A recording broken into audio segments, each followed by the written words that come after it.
Great to see you, Sean. How are you, Yeah, man?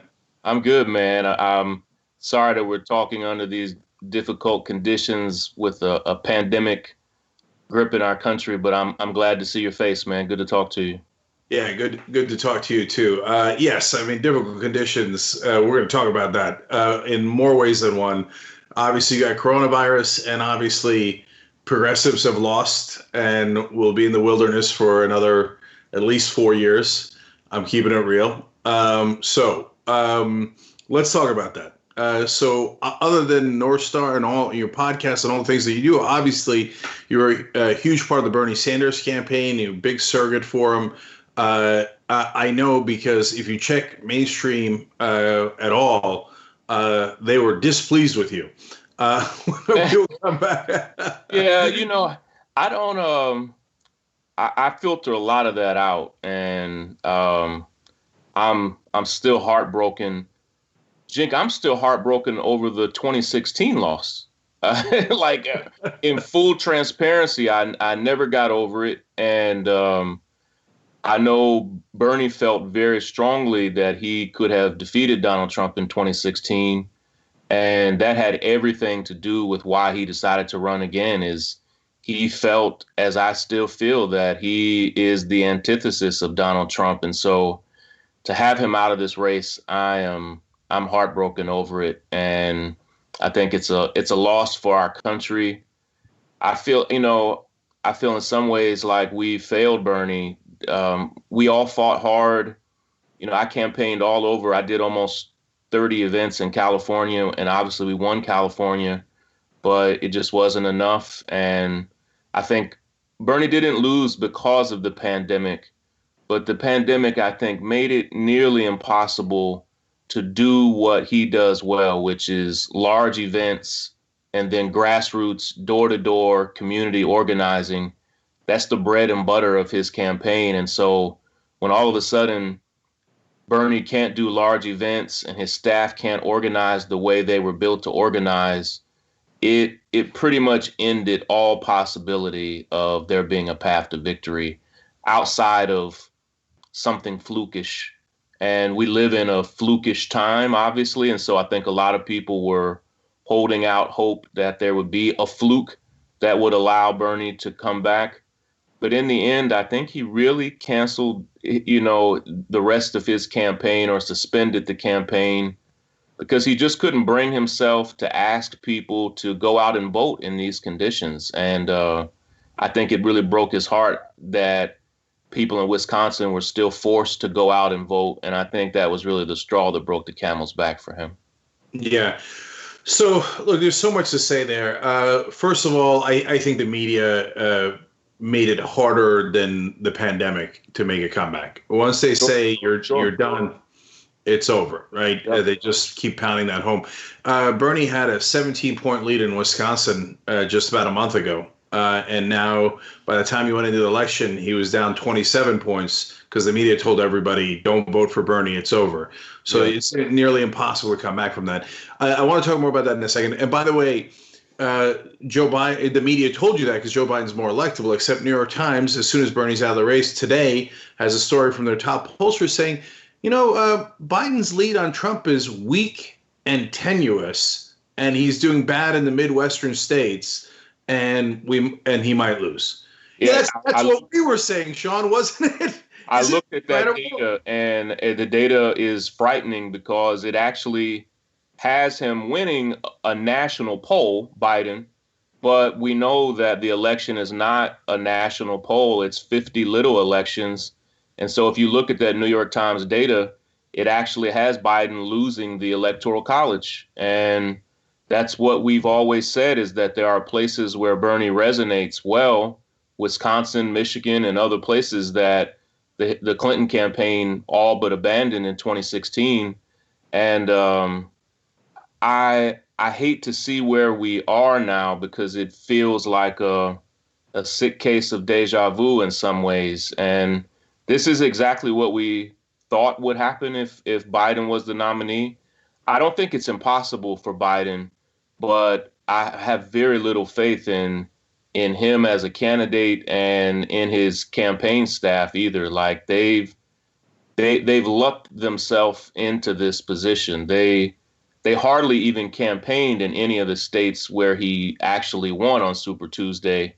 And as you said, he was really helped by a huge media boost, um, tens of millions of dollars worth of media coverage, nearly $100 million worth of media coverage that he received after he won South Carolina. So it's not impossible for Biden, and I'm looking at it, but as I look at the data, he's in a hard spot.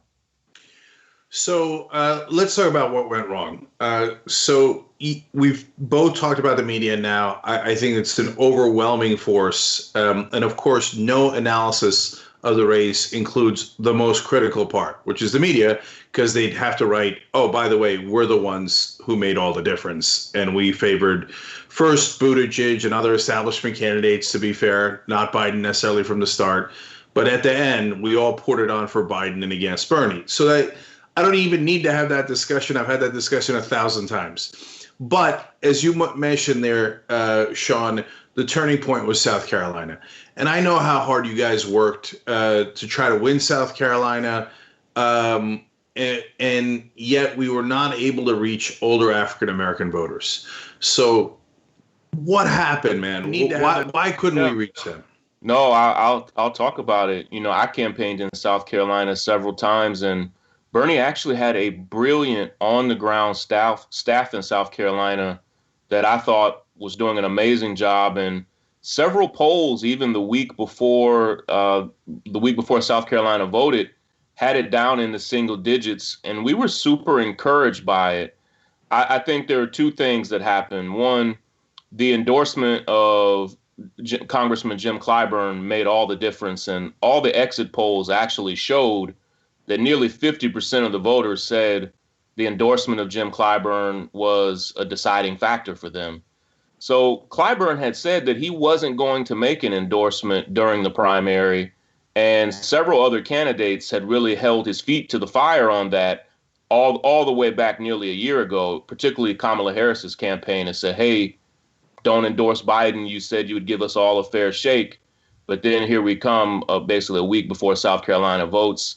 And he has earned that standing in South Carolina such that when he makes an endorsement, a lot of older voters see him as their most trusted advisor. And Bernie himself and Bernie's team never believed there was any chance that Clyburn would endorse Bernie. And so they didn't even pursue it. But it made a huge difference. And then I think the bigger point is Barack Obama has so much currency and credibility, particularly with not just old black voters, but I would say black voters over 40. Barack Obama is beloved by black Democrats in the way that Donald Trump is beloved by conservative Republicans. Barack Obama has nearly 100% approval rating with older black Democrats. And the benefit that Joe Biden gets from that, from being his vice president for 8 years, I just think we couldn't overstate it. It's a huge endorsement, even though Obama didn't say I'm endorsing this man out loud.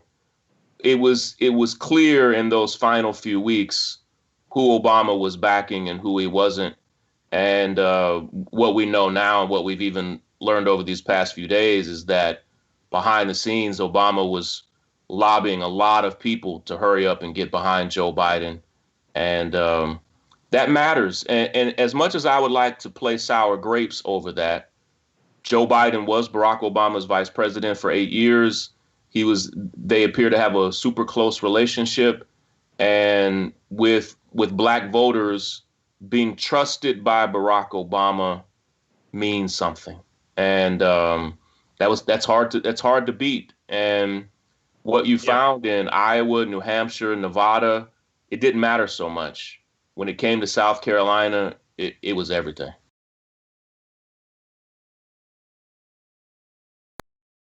Cenk Uygur is not here today, which means that I will be able to talk during the show. Now, We'll see. We'll see. Poor Cenk, under the bus. My God, if Jesus came back, how much would the Republicans hate him? Now you have to give away all of your possessions to the poor. Steve King would be like, oh, Weezy. Cenk is oddly, scarily competitive. Oh, it's insane. I play basketball against him. It's just like, how are you good at this? The liberal mom says, Mark Thompson, have you ever thought about doing one of those tapes that soothe people to sleep? Like Mark Thompson reads the phone book. I'd buy it. If you'll buy it, I'll do it. Emilio D'Amelio writes in, John, you are so thick. I love you. That's what he wrote. Pork Chop Express writes in and says John Idarola needs a new jacket. Whoa. Those 24-inch pythons are about to burst out of his sleeve. Gun, baby. You know, the two people here said that their moms were both in love with you over Beauty and the Beast. Mm-hmm. That's an improvement. I usually get grandmothers. The Hour of Fire is brought to you by Brooke, and Brooke. Yes, Brooke's got it. Okay. Take it. All you right. guys know I really like compliments. Charlie Turk. No, wait a minute, don't you dare. Chemical castration when we return from the break. All right, so that's it. We will settle. I want to see this. Did Anna comment on my tan yet? No, she hasn't. Scandal at TYT. You're a good bosser. But Anna did say that I come in here today with a fresh mind. That's all I'm about. I'm about a fresh mind. I can't with you right now. Okay? She just can't. She can't, but nonetheless, we have to for another 3 hours. I'm back, baby. Let's rip in the Republicans. See, don't miss the live show. That's great. Tell people, if you're a member, you get the whole live show whenever you want, because this stuff doesn't go into any of the clips.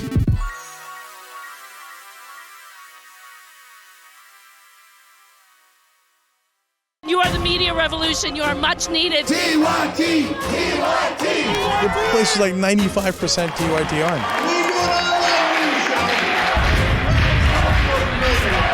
You guys, the Young Turks, which is my favorite channel, we're getting that message out. Cenk and the Young Turks do an extraordinarily good job.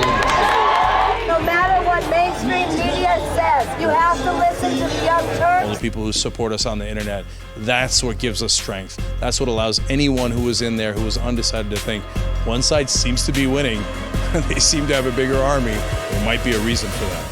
So thank you guys.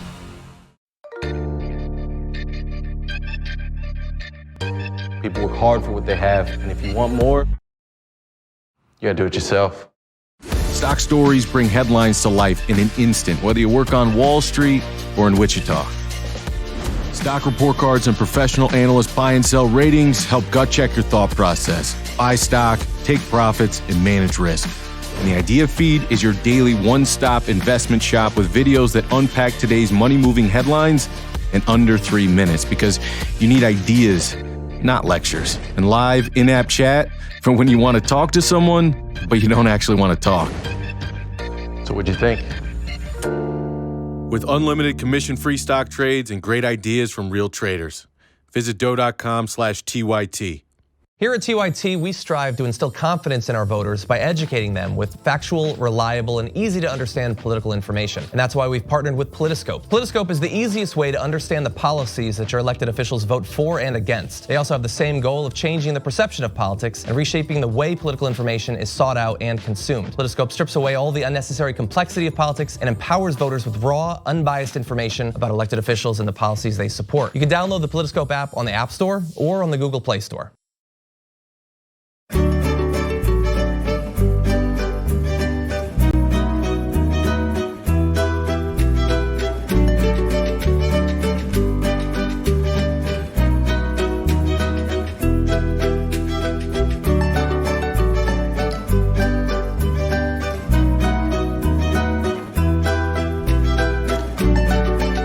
Often pointed out that Biden was not picked because he was great with African Americans. He was picked by Obama to be VP because he was going to get the white vote, not the black vote.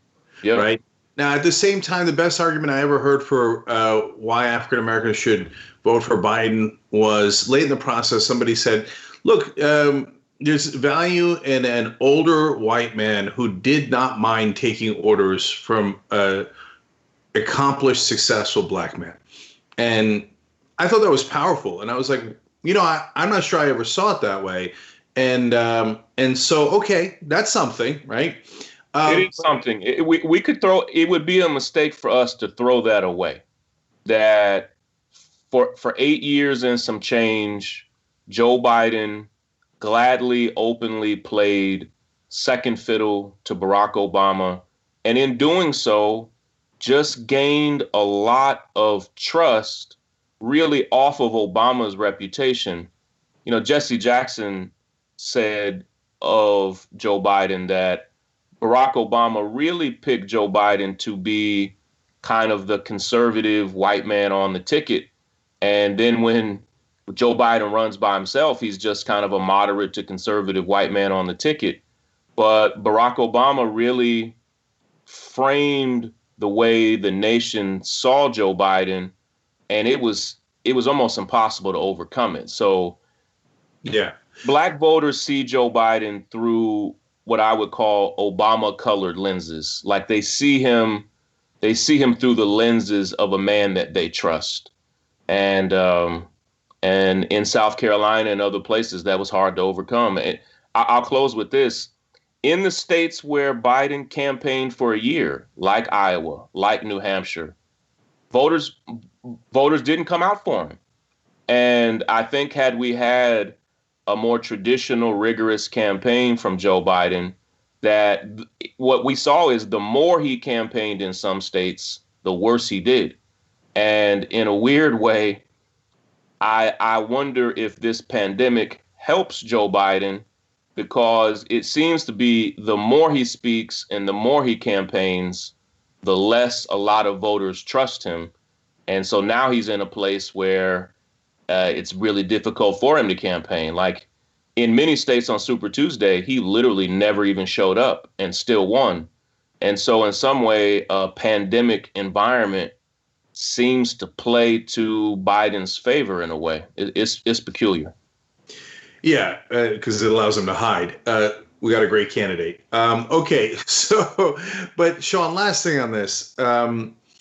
If you had to do it over again, do you think there's anything that we could have done differently so that we could have won? Yes. Or looking back on it, was it just given how the media went, given how Clyburn went, Obama, et cetera, that just the handwriting was on the wall? No, I'm never of that belief, Jink. You know, I hardly have the nerve right now to do a full autopsy of the campaign, but I help run an organization called Real Justice, and we run district attorneys elections all over the country.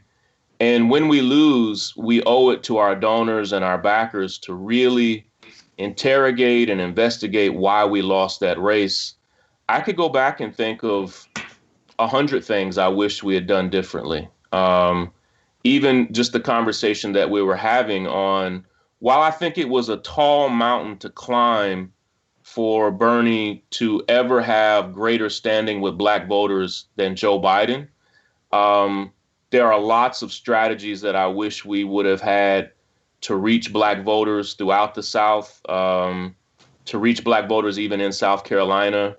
You know, in retrospect, the way Bernie and the campaign ran was we put all of our eggs at first in those early states, in those baskets, if you will.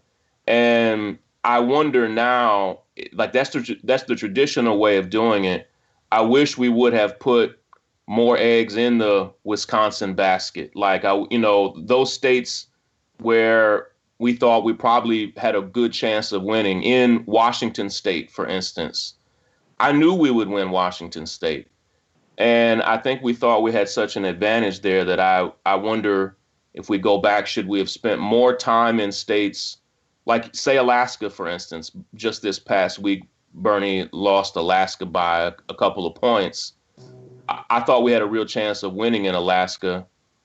In some ways, I'm wondering even if there's a lesson. This will sound crazy to our viewers. If there's a lesson to learn from what Mike Bloomberg tried to do in saying, you know what, I'm going to let you all fight over these first 5 states. I'm going to go ahead and open up complex operations all around the country. obviously that didn't work for him, but I think there is a message there that you can crush it in those first 5 states. And Bernie did really, really well in those first 5 states outside of South Carolina. And it just wasn't enough. So, yeah, I think in the end, it makes me wonder about Bernie's media strategy overall.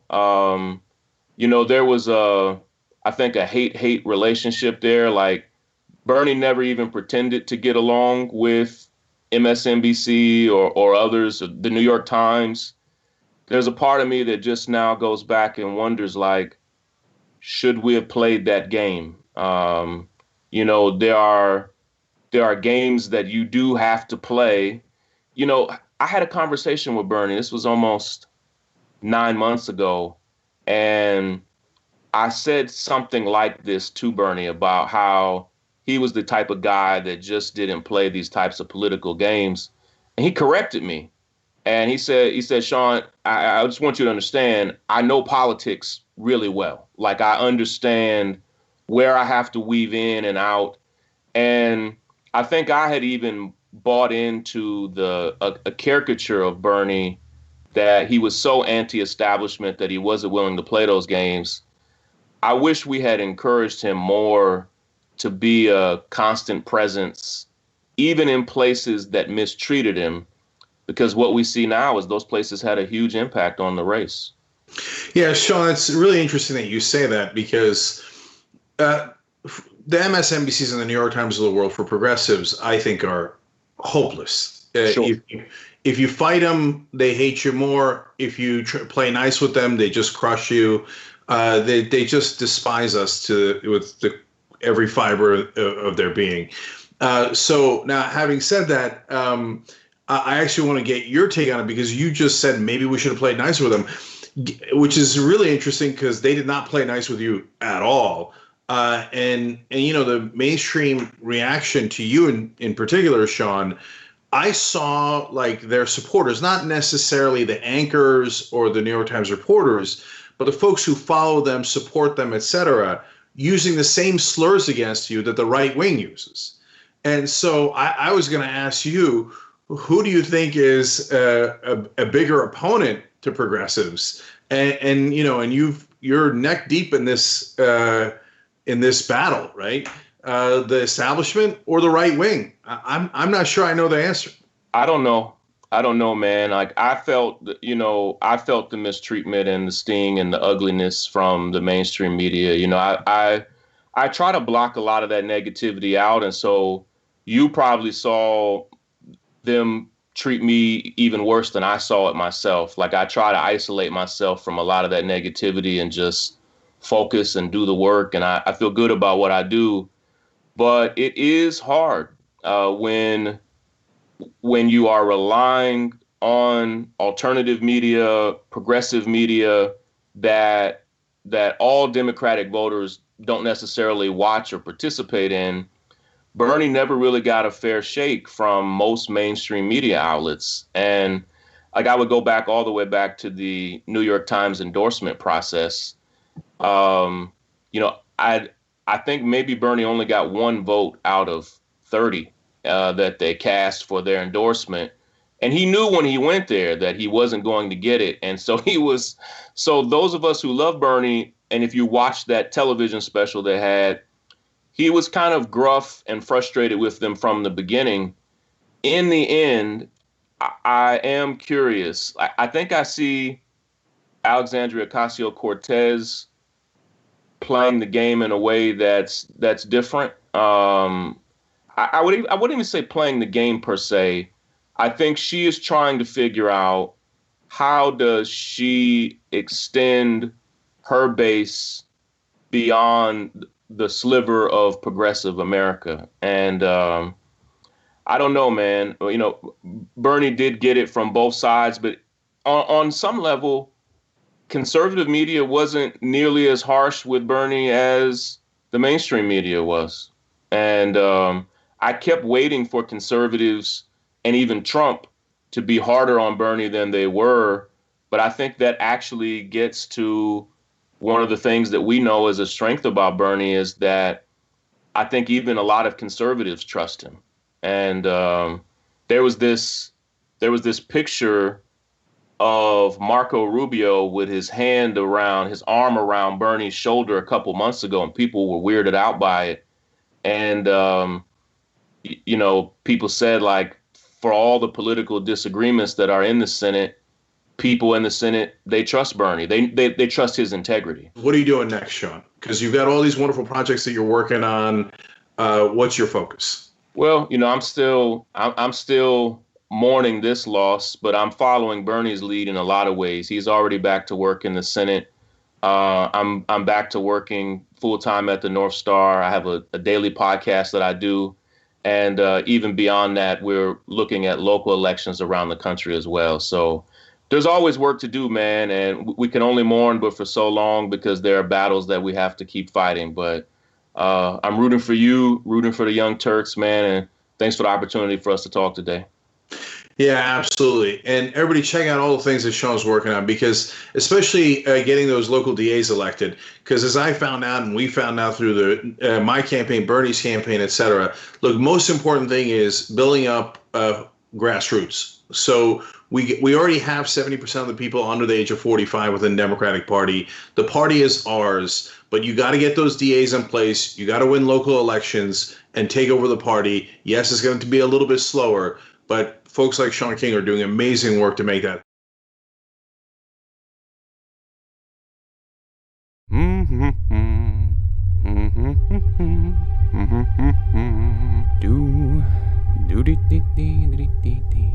Oh, shoot.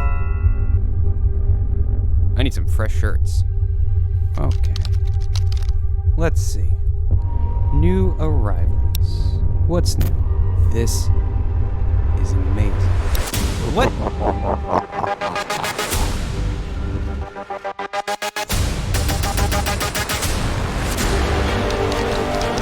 Thank you, user. I have now injected my code into ShopTYT. Proceeds from this shirt will benefit me directly.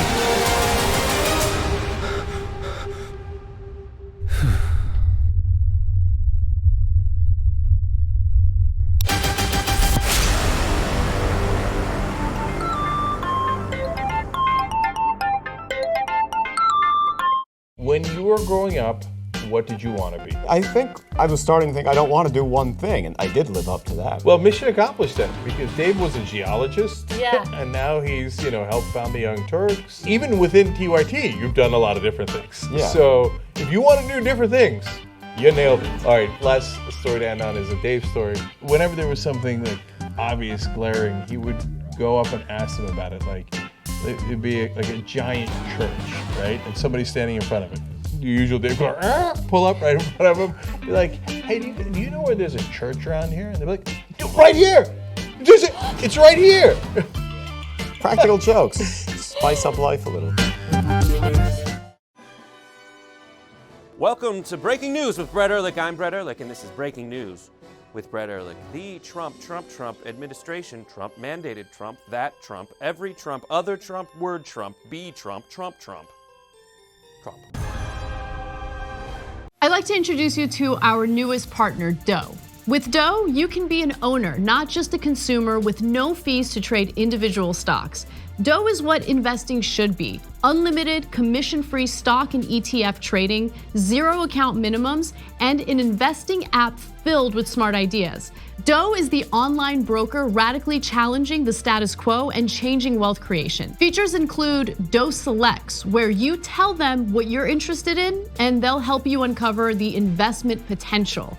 The Idea Feed, which is a daily one-stop investment shop with lists of companies that relate to your personal interests, relevant news on your favorite stocks, and videos that unpack today's money-moving headlines in under 3 minutes, because we all know we're busy, right? Stock Report Card, which shows you all the professional buy and sell ratings from Wall Street analysts. Go to doe.com/TYT and download today.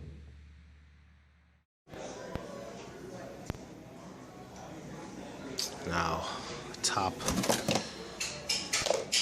No. No. No.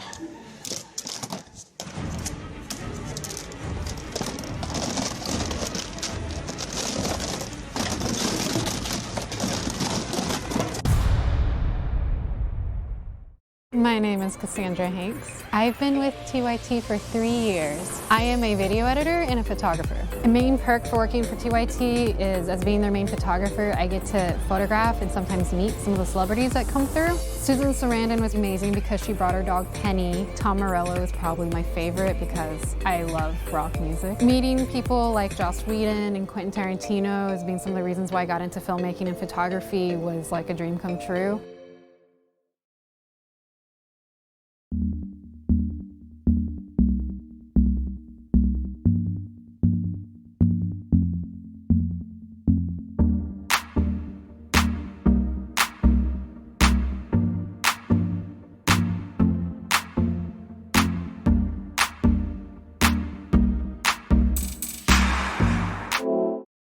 All right, welcome to the conversation on the Young Turks Network. So we're going to talk to David Sirota now. He was speechwriter and senior advisor to Bernie Sanders. That's his official title. His unofficial title was the most hated man in the Bernie Sanders campaign by the mainstream media, which is just a wonderful title to have. So congrats, David. Thank you. I appreciate it. Yeah. I had it ranked like this. Of the people that the mainstream hated the most, you're number one. Brianna Joy Gray was number 2, Nina Turner 3, Bernie Sanders 4, Sean King 5. That's a good ranking. I'd probably agree with that. Yes. Your takeaway from the campaign, and then we'll get more specific.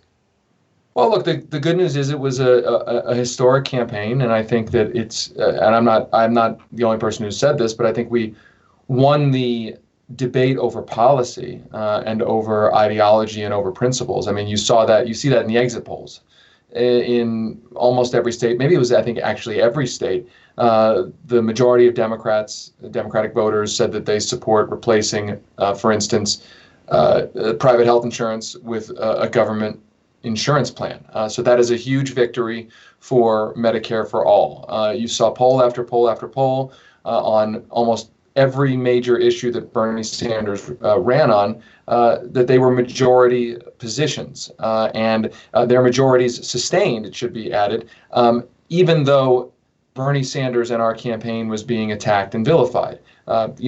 Tuition-free college, as an example, a $15 minimum wage, erasing medical debt, cracking down on the credit card industry. I mean, the Bernie Sanders agenda is the mainstream majority agenda of the Democratic Party, period, end of story. That is a huge victory. And my hope is that it will be part of in the scope of history, part of the history that ultimately gets those policies enacted. That's the key. So that's all incredibly good news. The bad news, obviously, is that we didn't win the Democratic primary. We lost the election. And here's the thing, campaigns are fundamentally about winning elections, not just winning arguments, and we lost. And that was a disappointment, and we can talk about, why we lost. I've got many thoughts on that. I mean, I think we lost, part of it was external, part of it you could say were things that perhaps we should have done differently. Externally, look, we were going up against a corporate establishment, a corporate elite that has never in modern history allowed a non-corporate candidate to become president. I mean, that doesn't mean that every president was terrible or bad, but the point being that Bernie Sanders had an agenda that was an existential threat to corporate power and the establishment. And look, internally, you can go over, did we make the right decisions here or the right decisions there? I was one of the people in the campaign arguing that we should have contrasted more sharply with Joe Biden. I don't regret that. I do think that when Bernie Sanders contrasted sharply with Joe Biden, you saw that he did very well. He won Iowa while he was contrasting with Biden on Social Security.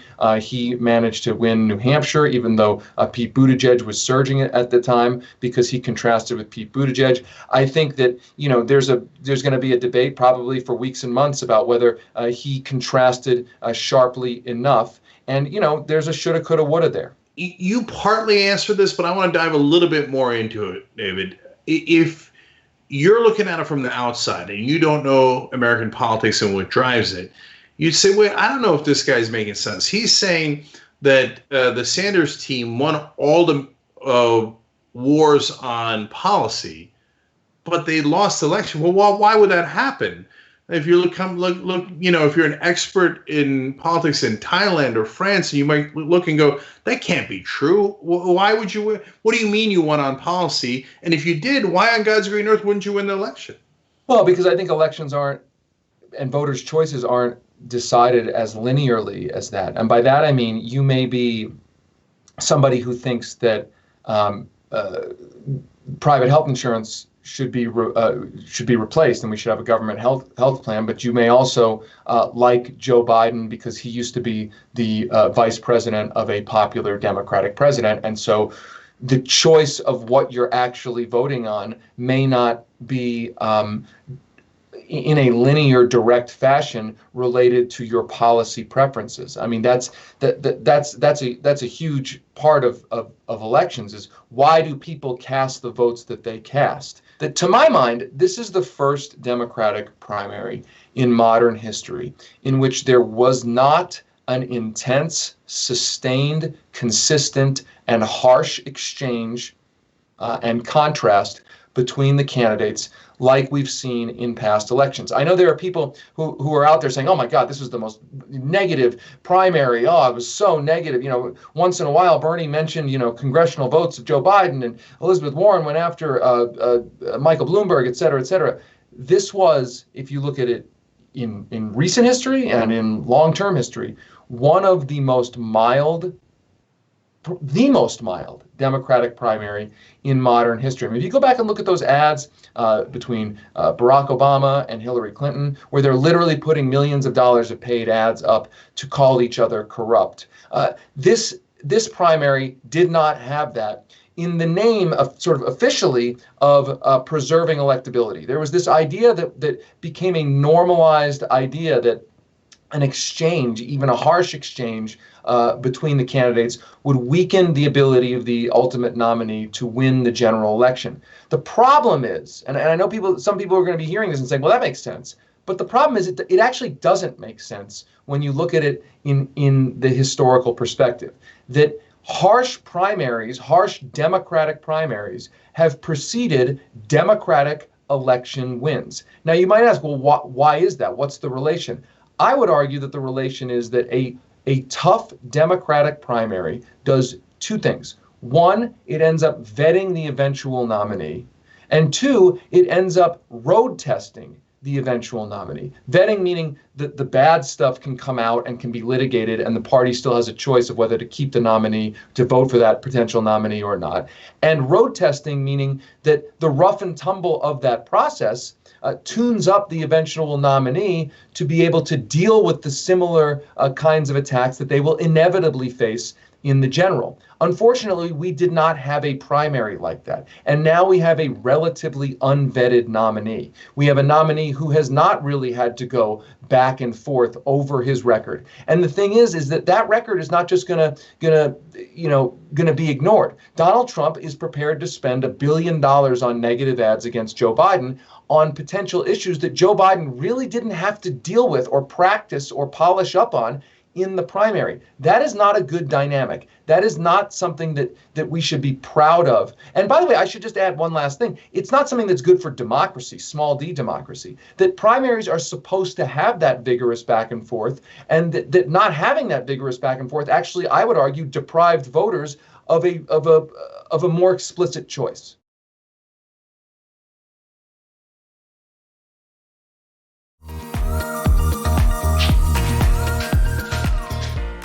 Magic. It's showtime. And say 45 minutes. I'm hosting today. Now I know what you're thinking, Jerry, your face is already perfect, but you know what? I still need to apply some makeup. I went through this process, right? A few years ago when I realized that I was gonna have to wear makeup on the show. I had to go through like finding out what my undertones were. Do you guys know what those are? I got my MAC Cosmetics. It says SPF 15 foundation, broad spectrum. But apparently what I have is red undertones, and I think pores are not supposed to be seen. I need all these things to be confirmed for me. These sponge things don't work for me. You gotta use your hands. At least I do. That's how the magic really happens. So we're gonna go through a tutorial how to make the magic happen from beautiful to beautifuler. Let's go. I've already been moisturized. That's the first thing. But moisturization already happened. We go raw. All hands. Pick up. Couple streaks. This is the guy we were putting on makeup. Look at that, dots.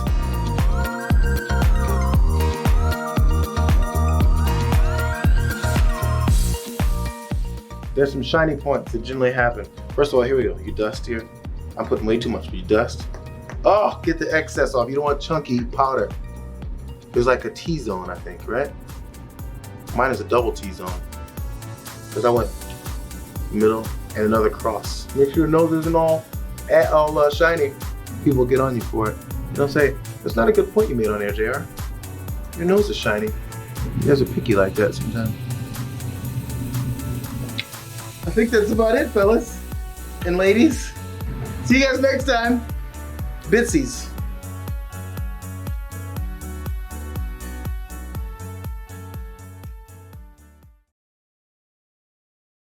This isn't Anderson Cooper. If you say some BS, I'm not simply going to let it slide and then move on to the next thing.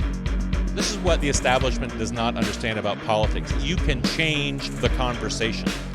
This is my place in that broader revolution. We first have to fight to prove that we are human. We then have to fight for our freedom. Then we fight for our equality. And now we are fighting for our survival because your militarized police force thinks it's okay to shoot us at any point in time. Look at what's happening in society today, and it's hard not to think about what was going on in the 50s and 60s. We're all out here. Just everybody that cares about where this country's going, we're out here. We are going to win this fight.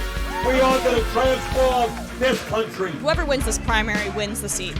We just took down one of the top establishment Democrats in the country. Down goes Crowley! Down goes Crowley! This is the beginning.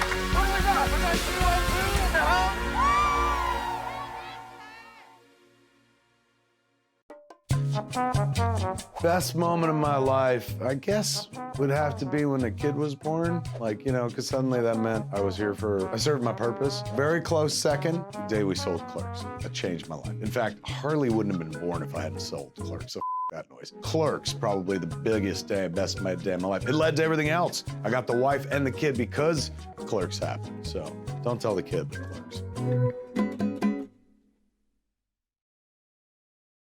Our teachers are suffering, and we won't even cut 10% of the money going to military contract. The cost of one modern heavy bomber is this: a modern brick school in more than 30 cities. A tiny sliver of the defense budget would pay for 395,000 teachers. We're talking about the future of the country. We're talking about the nation's youth and making sure that we are competitive globally. And the only way to do that is to make sure that we provide quality education for our young people.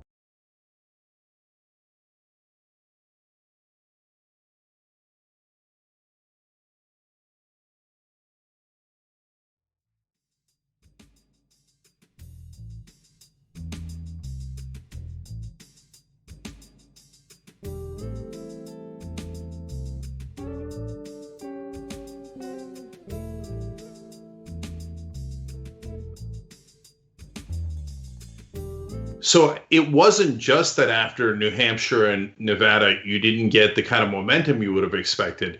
No, they went on TV in unison, said, all you voters, you should be super scared because Bernie's winning now, and that's an existential threat. And they were talking about executions in Central Park. They were talking about, it was as if Bain had won.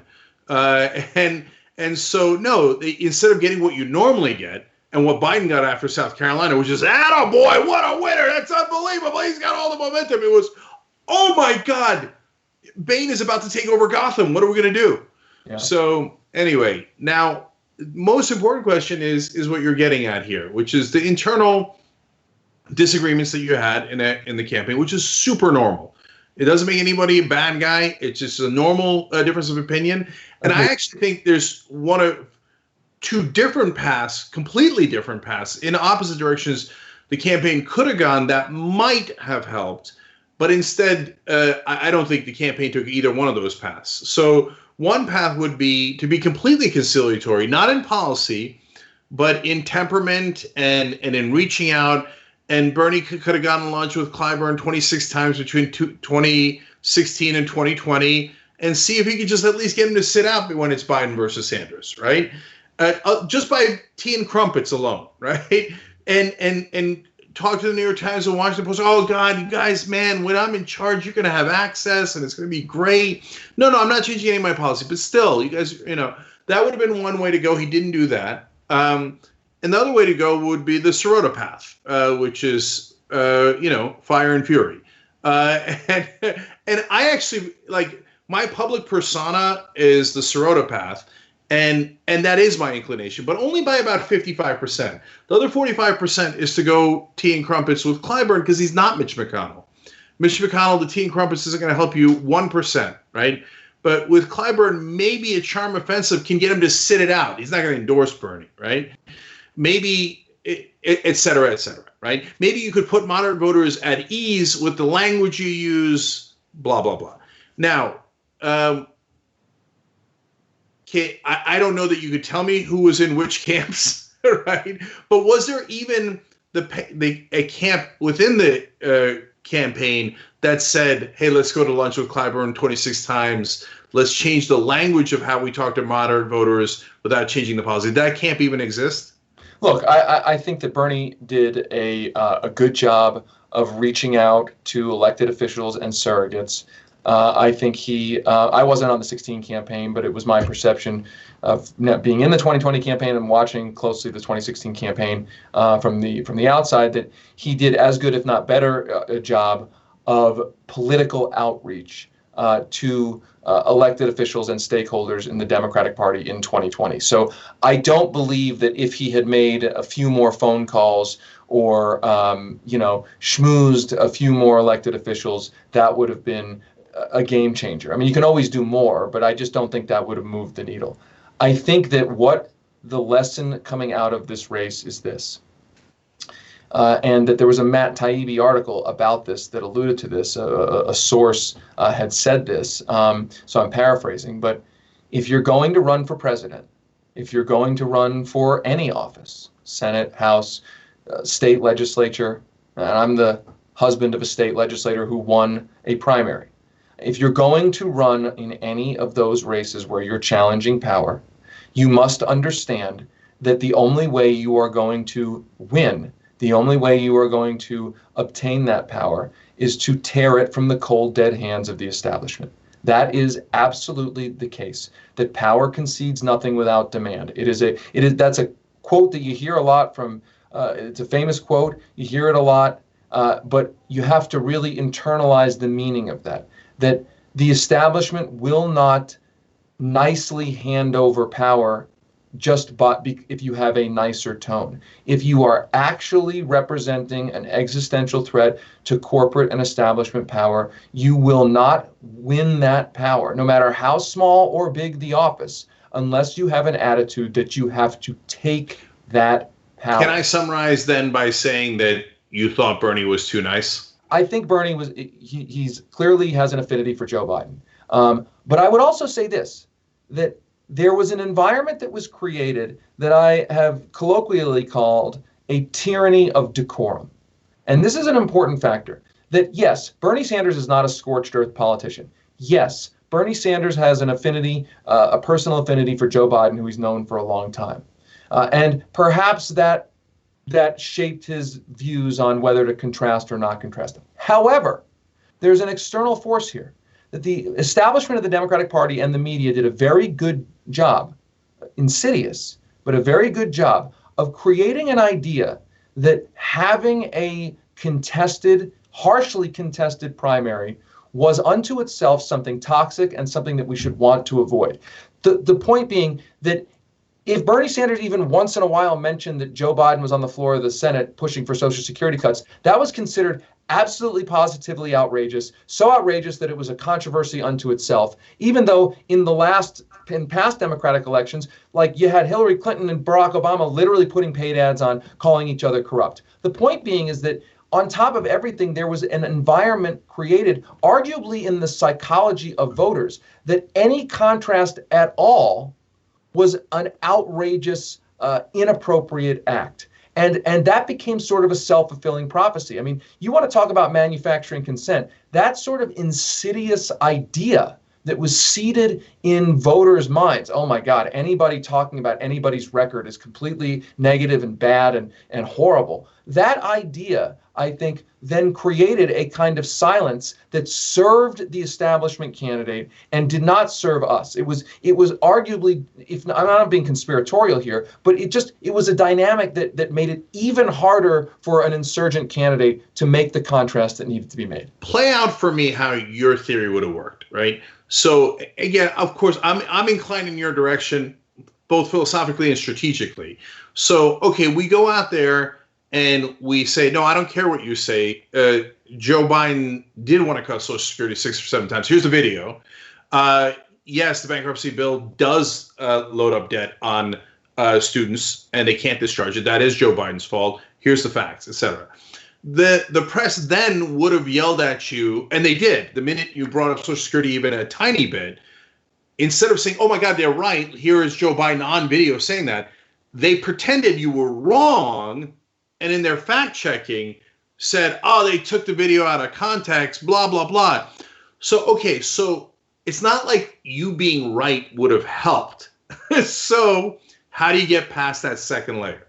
Because I don't think that the average viewer is necessarily accepting the litigation of that from the media unto itself. And by that I mean whether the media was going to referee the basic facts of things. And unfortunately, we have a media that frankly does not referee basic facts in many cases.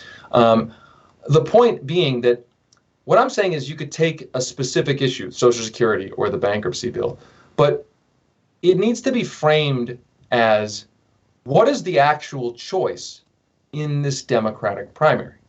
On one side, you had a candidate who literally told his donors, if I am elected, nothing will fundamentally change for you. I mean, that is a literal direct quote from Joe Biden.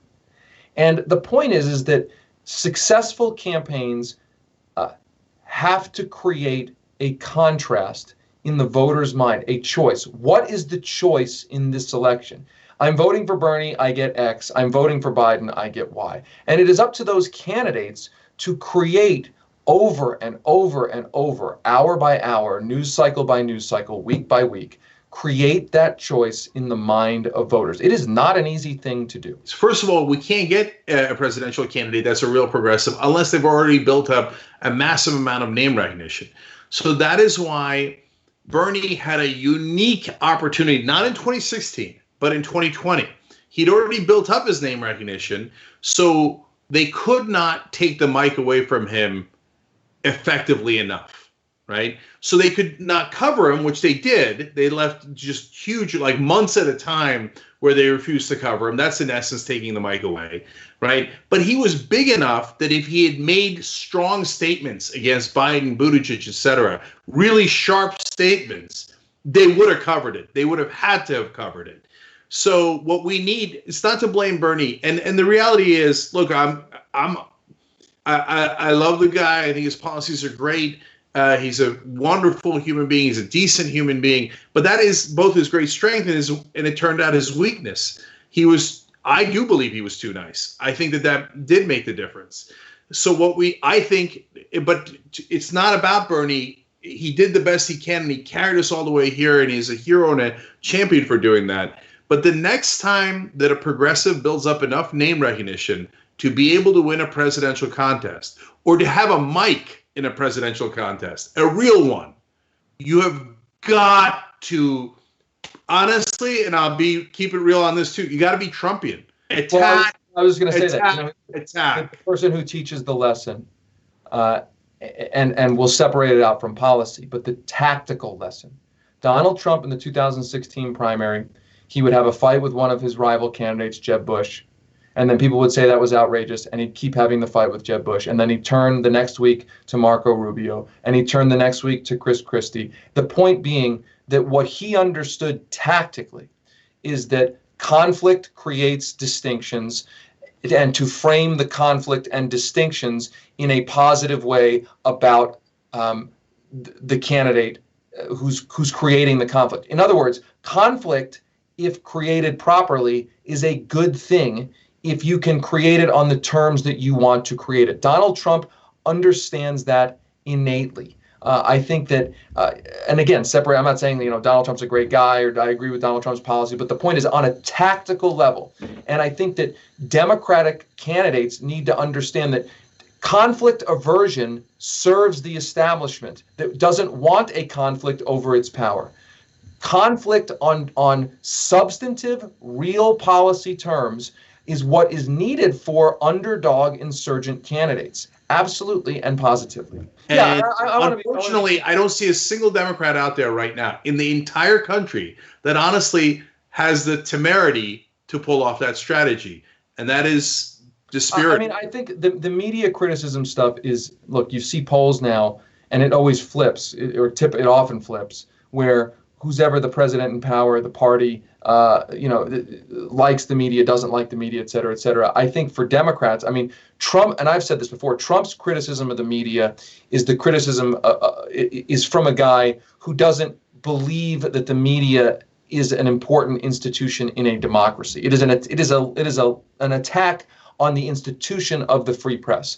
Bernie, I think he was really the only one who'd offered any criticism of the media, but it was a criticism that the media wasn't doing the job that we need it to do in a democracy. That is fundamentally different, and I think it's something that Democratic candidates, progressive candidates need to struggle with and need to really think about, which is that the media has a loyalty to establishment power.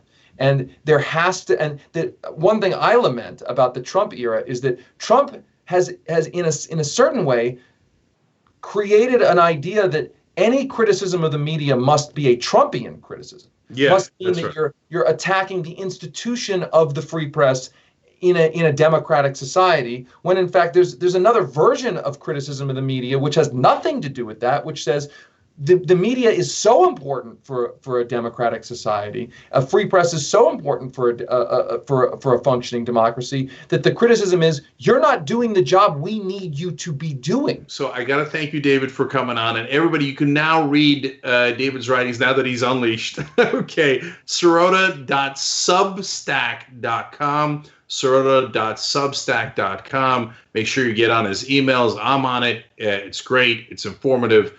Appreciate it.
All right, so today I'll give you the good news because I want to get back to why we're here. I've educated a lot of people. All I'm doing is this, xenophobic.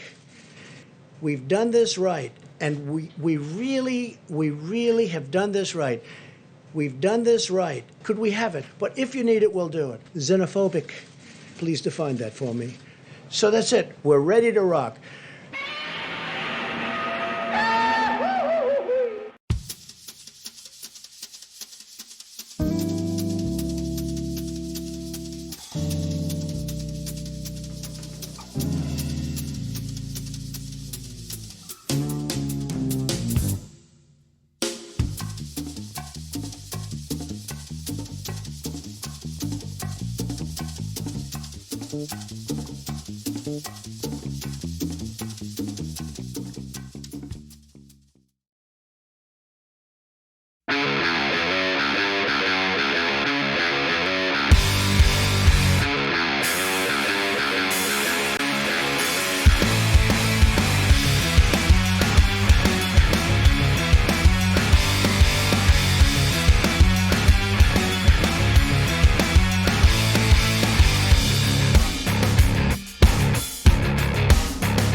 Turks, J.Q. Grant Experiment with you guys. We got a great show ahead for you guys. We yesterday kicked off a challenge on the Young Turks, $50,000 matching grant from Joe from L.A. Some of you savvy TYT viewers might be able to figure out who Joe from L.A. is. Anyway, he's going to put in $1 for every dollar you guys put in. And we had started at $93,000 because that's where we were in the fundraising at that point this month. Every month we're trying to raise $200,000. So his gift is gigantic and awesome, but only triggered by you guys. So how'd you do yesterday? We were at $93,000 yesterday. I thought maybe we could get to 100 by the time we get to today's show. Did we? Wrong. What? $5,510. TYT.com/go. But let's make sure that we're getting all that 50,000. I mean, it's wonderfully generous of him, but we got to do it as a matching grant because you guys are powering the show, and we certainly need it in these times. Yes, trust me that the business end is not good for anyone. Okay, these days in coronavirus. So let's get started. We got a huge show ahead for you guys, including, of course, Trump's antics. But guys, we were going to do something on the show today that no one else does, which is to tell you about the sorry state of this country in all of the industries that are affecting us, and unfortunately, in the case of healthcare, crushing us. So, Anna, take it away. All right. We're going to get to... Let's give you an update on the economic stimulus. Americans are going to begin seeing the $1,200 stimulus check in their bank accounts this week. That's only if they gave the IRS direct deposit information when they filed their taxes. Now, David Dayen over at American Prospect has reported something pretty devastating and disturbing about how banks can garnish those stimulus checks in an effort to pay debts that are owed by their customers.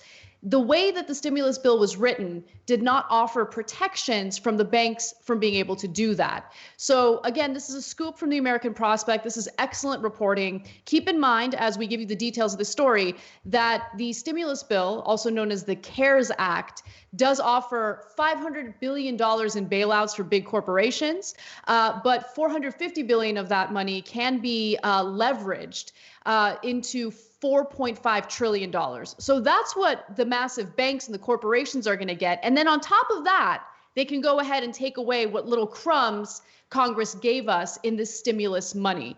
So Dayen reports the stimulus money may not make it into the hands of those who need it to pay bills, buy food, or just survive amid mass unemployment and widespread suffering. Individuals might have to fend off their own bank, which has been given the power to seize the $1,200 payment and use it to pay off outstanding debt. Congress did not exempt CARES Act payments from private debt collection, and the Treasury Department has been reluctant to exempt them through its rulemaking authority.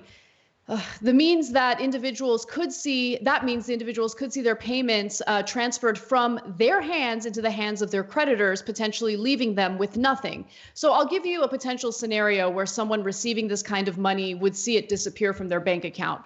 Let's say you're in a tight spot. You've been in a tight spot. We've been practicing social distancing for quite some time now, and maybe you were laid off and you weren't able to pay your bills. Many Americans actually do, unfortunately, rely on overdrafting money from their checkings account. So if this money, this stimulus money, gets transferred into that same account that you've done overdraft charges on, well, then the bank can use that money to pay off your overdraft charges. It really is sick. And the thing that's also frustrating is that Congress, after writing this legislation the way that they did, knowing that there wouldn't be protections for the stimulus money or the stimulus check, they went to the Treasury Department and demanded that the Treasury Department offer protections. But the Treasury Department is run by Steve Mnuchin, who absolutely did predatory maneuvers in the housing market following the 2008 crash. His bank, One West Bank, went ahead and did fraudulent paperwork in order to foreclose on people's homes. So what makes anyone think, any lawmaker think that Steve Mnuchin or the Treasury Department under his watch would do anything to protect average consumers, average Americans, and prevent these big banks from taking that stimulus money. Yeah, it's like telling a shark, hey, watch out, there's sharks in the water. He's like, yeah, I know. I'm the one who put them there.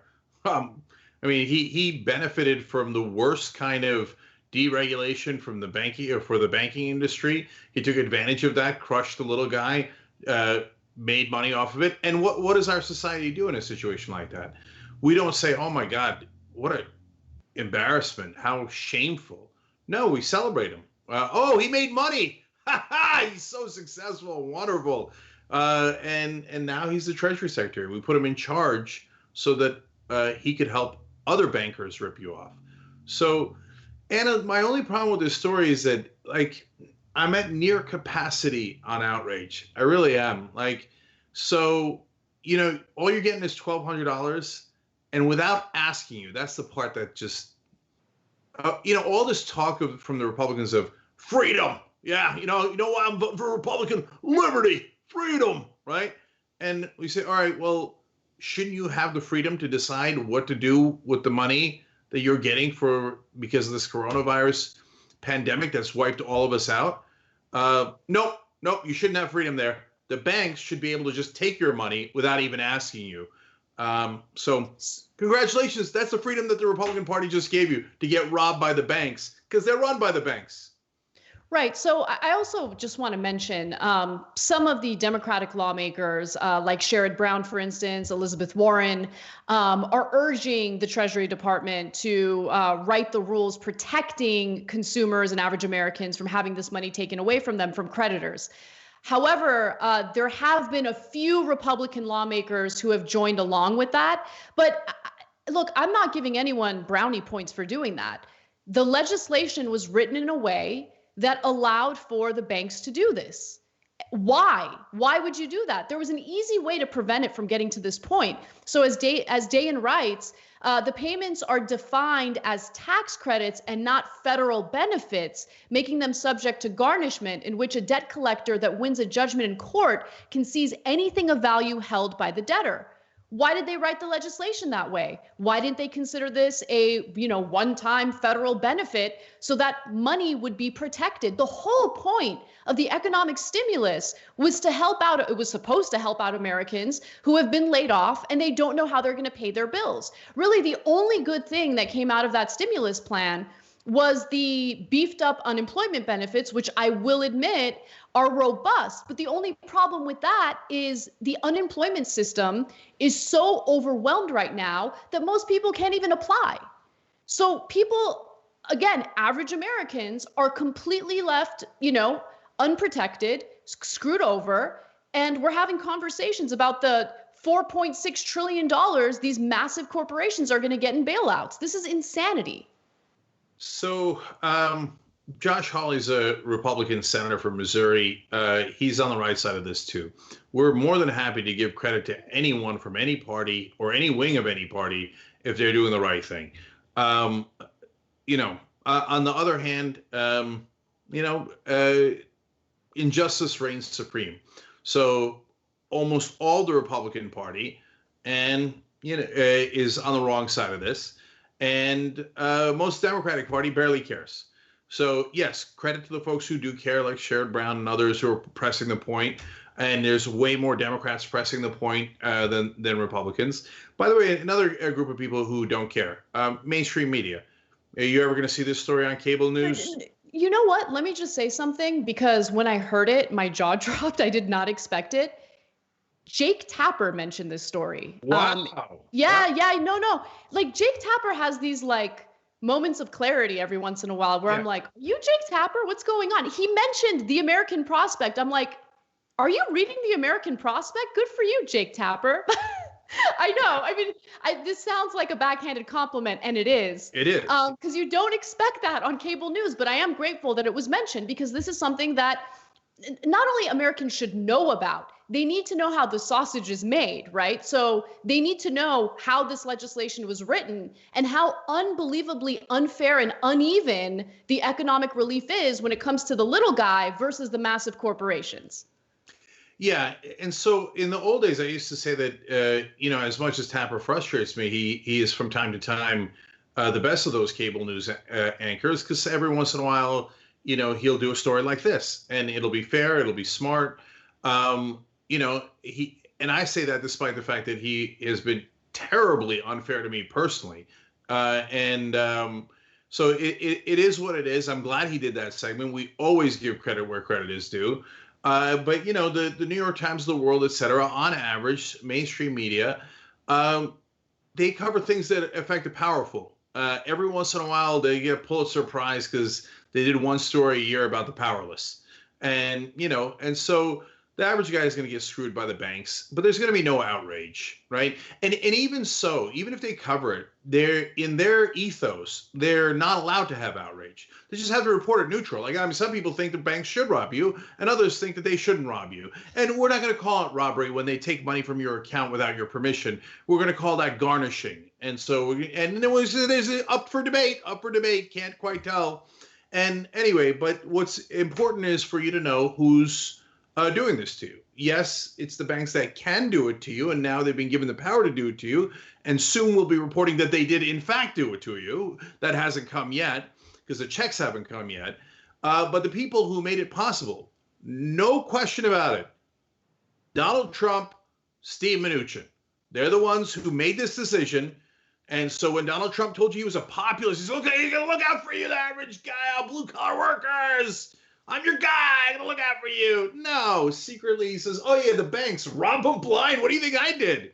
Now, how do you think I built my career? Trump University, Trump Foundation. It's all based on robbing the little guy. So rob away. Those banks are his donors and his best friends. He's an elitist piece of crap who's a fake populist. That's who Trump is. And Mnuchin is just this hatchet man who knows how to execute the robbery better. That's why he was hired. Cenk, you're fake news. You're a phony. You're fake. I took money out of your account. Yeah. Well, and by the way, one other thing to add insult to injury, banks have made it much more difficult to apply for loans and to refinance. And one of the reasons why a lot of Americans are looking to do that right now is because interest rates are even lower. And so the banks have been able to take advantage of that. But now they're making it difficult for people who wish to refinance, so they pay less interest on their loans. It's just disgusting. Anyway. Yeah, one last thing about banks. So look, the banks are facilitating the small business loans from the CARES Act, and they're doing a fine job at that because they're getting paid a commission, so they're motivated and incentivized to do that. Nothing wrong with how they're executing that so far as I can tell, okay? So we're always fair. It's not like, oh, boo, we hate all banks. No, what's the bank doing? And let's look at a program by program and tell you if it's good or not good. Now, on the other hand, every once in a while, right-wingers will say, oh, no, we're giving money to the banks because they're going to facilitate lending on their own. It's going to be easier credit. That means you don't know anything about banks. It's hilarious. Like the bank's going to be like, oh, since I have free money, I will give it to you in the middle of a crisis where I'm less sure about your financial standing. But out of the goodness of my heart, because the government gave me money, I'll give you easier credit. That's not a thing. No. Anybody who thinks that's a thing is a total idiot or much more likely, brazenly lying to you. To be specific, Chase now says you need a credit score of 700 to be approved for a loan or for refinancing. Wells Fargo is even higher. Last week, they announced your credit score needs to be 725. So again, the average American doesn't get to take advantage of all the goodies that people at the top get to take advantage of. So let's move on to other news because Trump did hold a circus last night and everyone's talking about it. And let's discuss tyranny, something that Republicans are supposed to be concerned about, but apparently they don't care in this regard. So when somebody's the president of the United States, the authority is total. And that's the way it's got to be. That was Donald Trump during his coronavirus press conference, or at least what he tries to pretend is a coronavirus press conference. It's really nothing more than an election rally. He was arguing that he is the individual who has the complete authority to force governors to open their local economies, open up their business in the middle of this pandemic. Let's hear a little more from his argument. If a governor issued a stay-at-home order... When you say my authority, the president's authority, not mine, because it's not me. This is when somebody's the president of the United States, the authority is total. And that's the way it's got to be. Your authority is total. It's total. It's total. Your authority And the is governors total. know that. So if the governors know that. Now you have a couple of bands of excuse me. You have a couple. Could you rescind that order?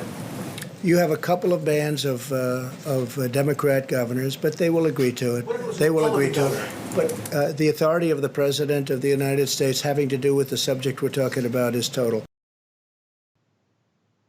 So he says he has total authority over the states.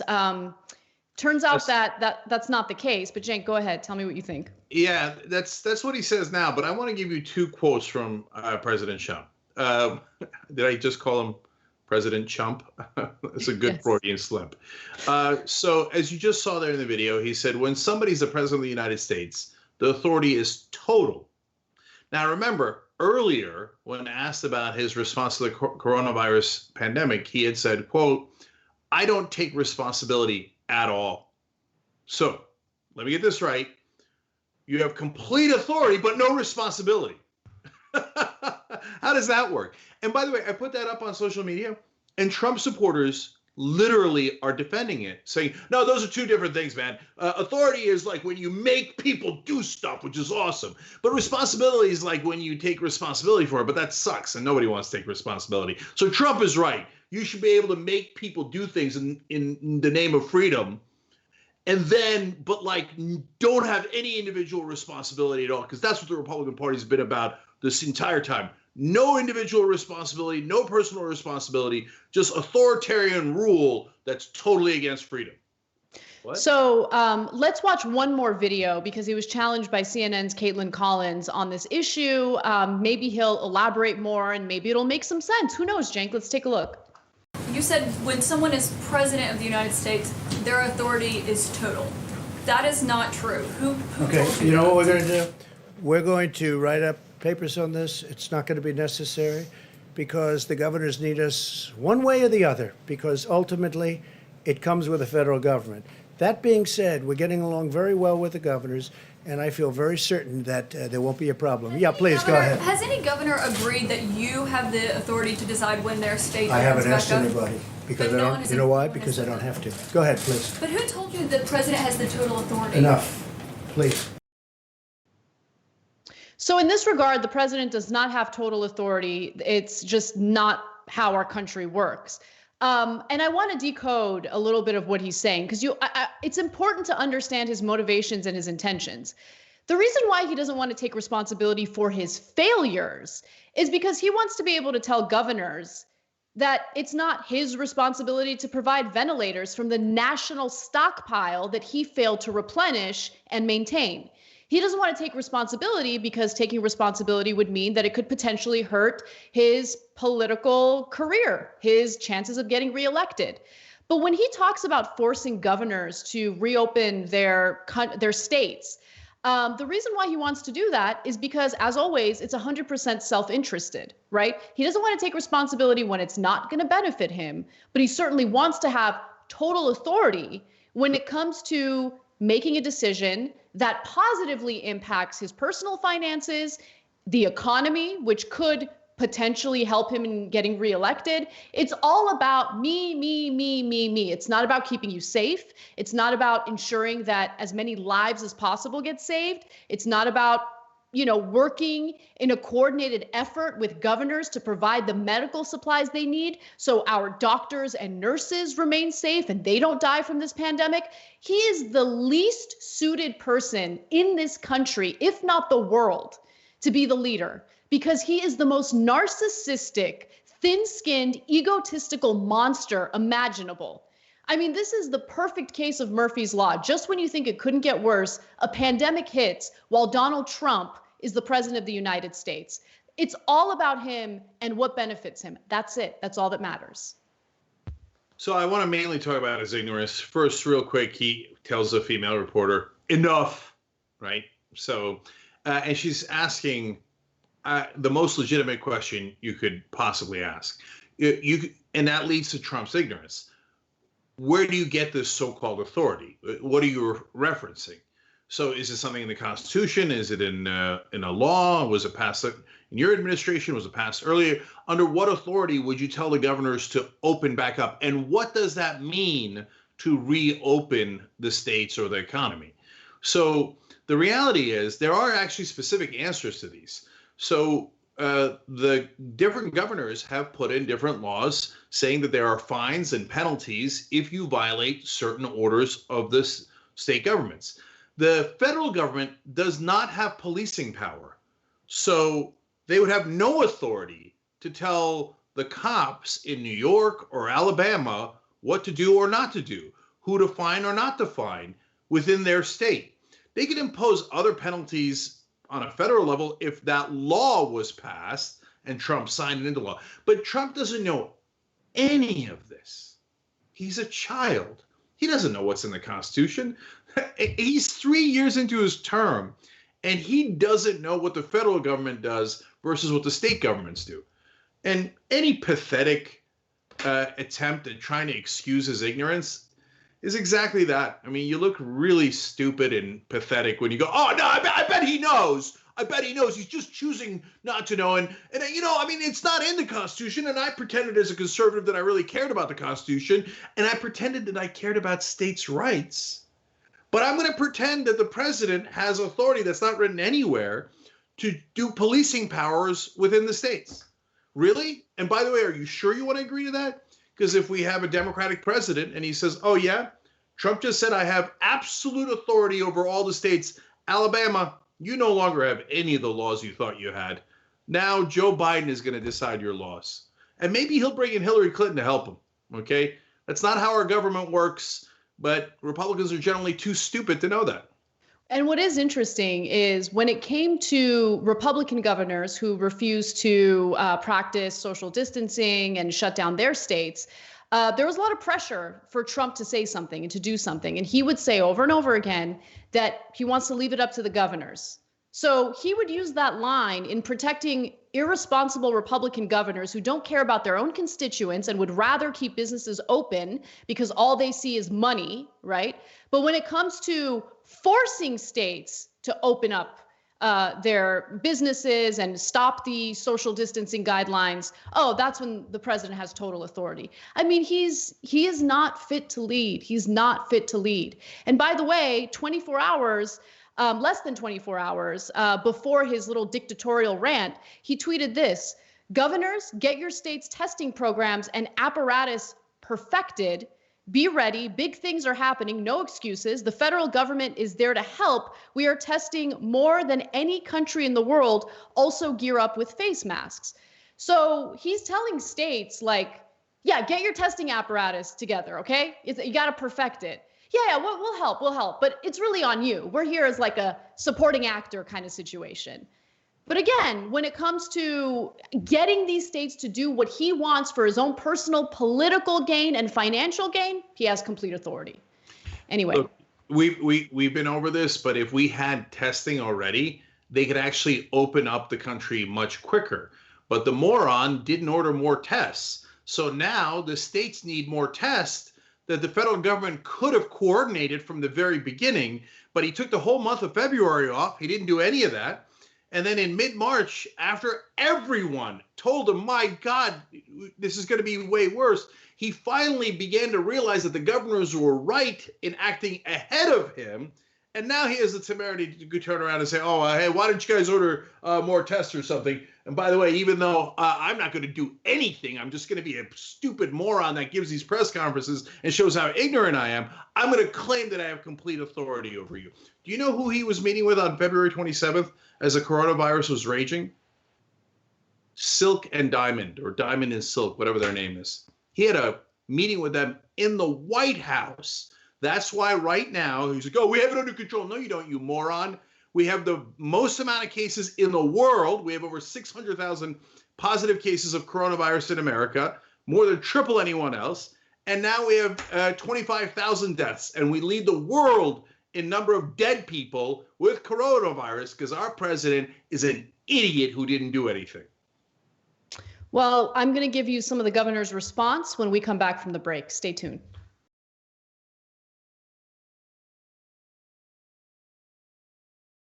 Many of you already know that the TYT Army has been officially organizing for the past year, and the Army is constantly growing, too strong.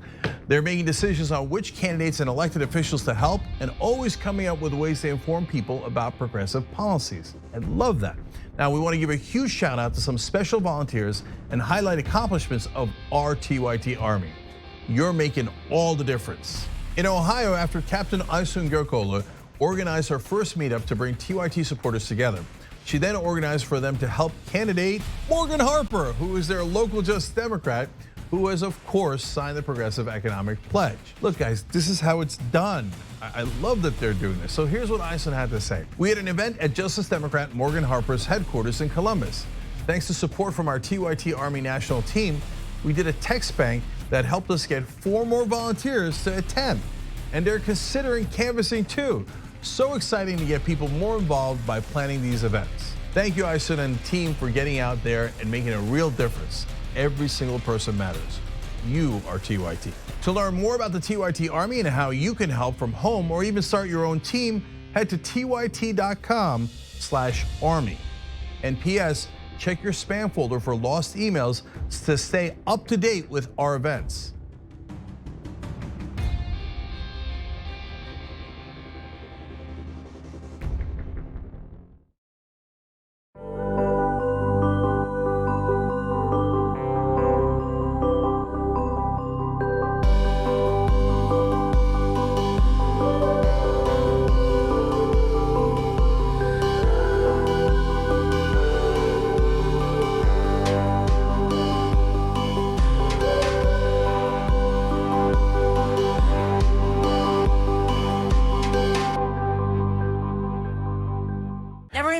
Did I think I would like to see a dictator?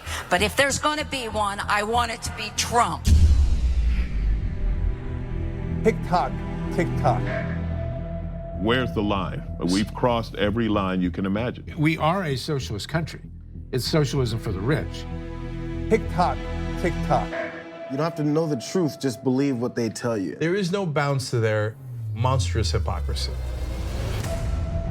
TikTok. I think we're going to win the Senate in 2020.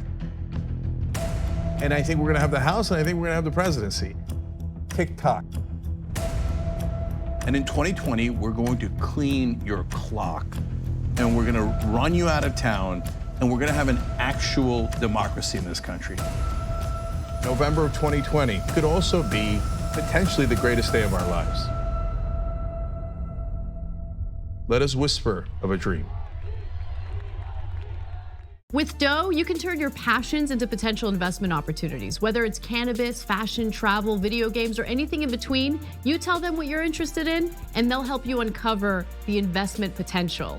Doe provides your daily one-stop investment shop with lists of companies that relate to your personal interests, relevant news, and your favorite stocks and videos that unpack today's money-moving headlines in under 3 minutes. Go to doe.com/TYT.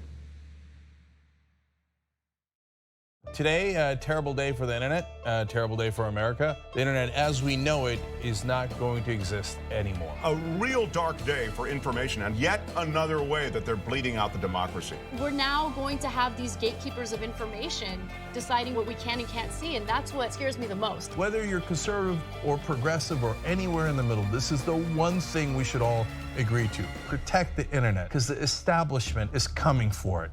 Don't let them destroy the internet.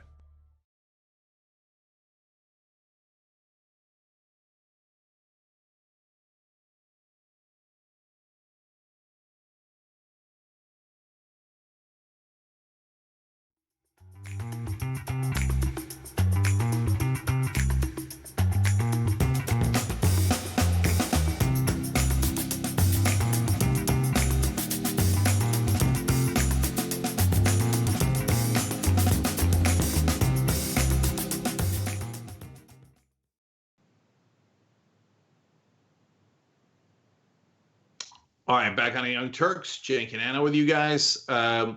So I'm going to start with Twitter comments first here, go in reverse order.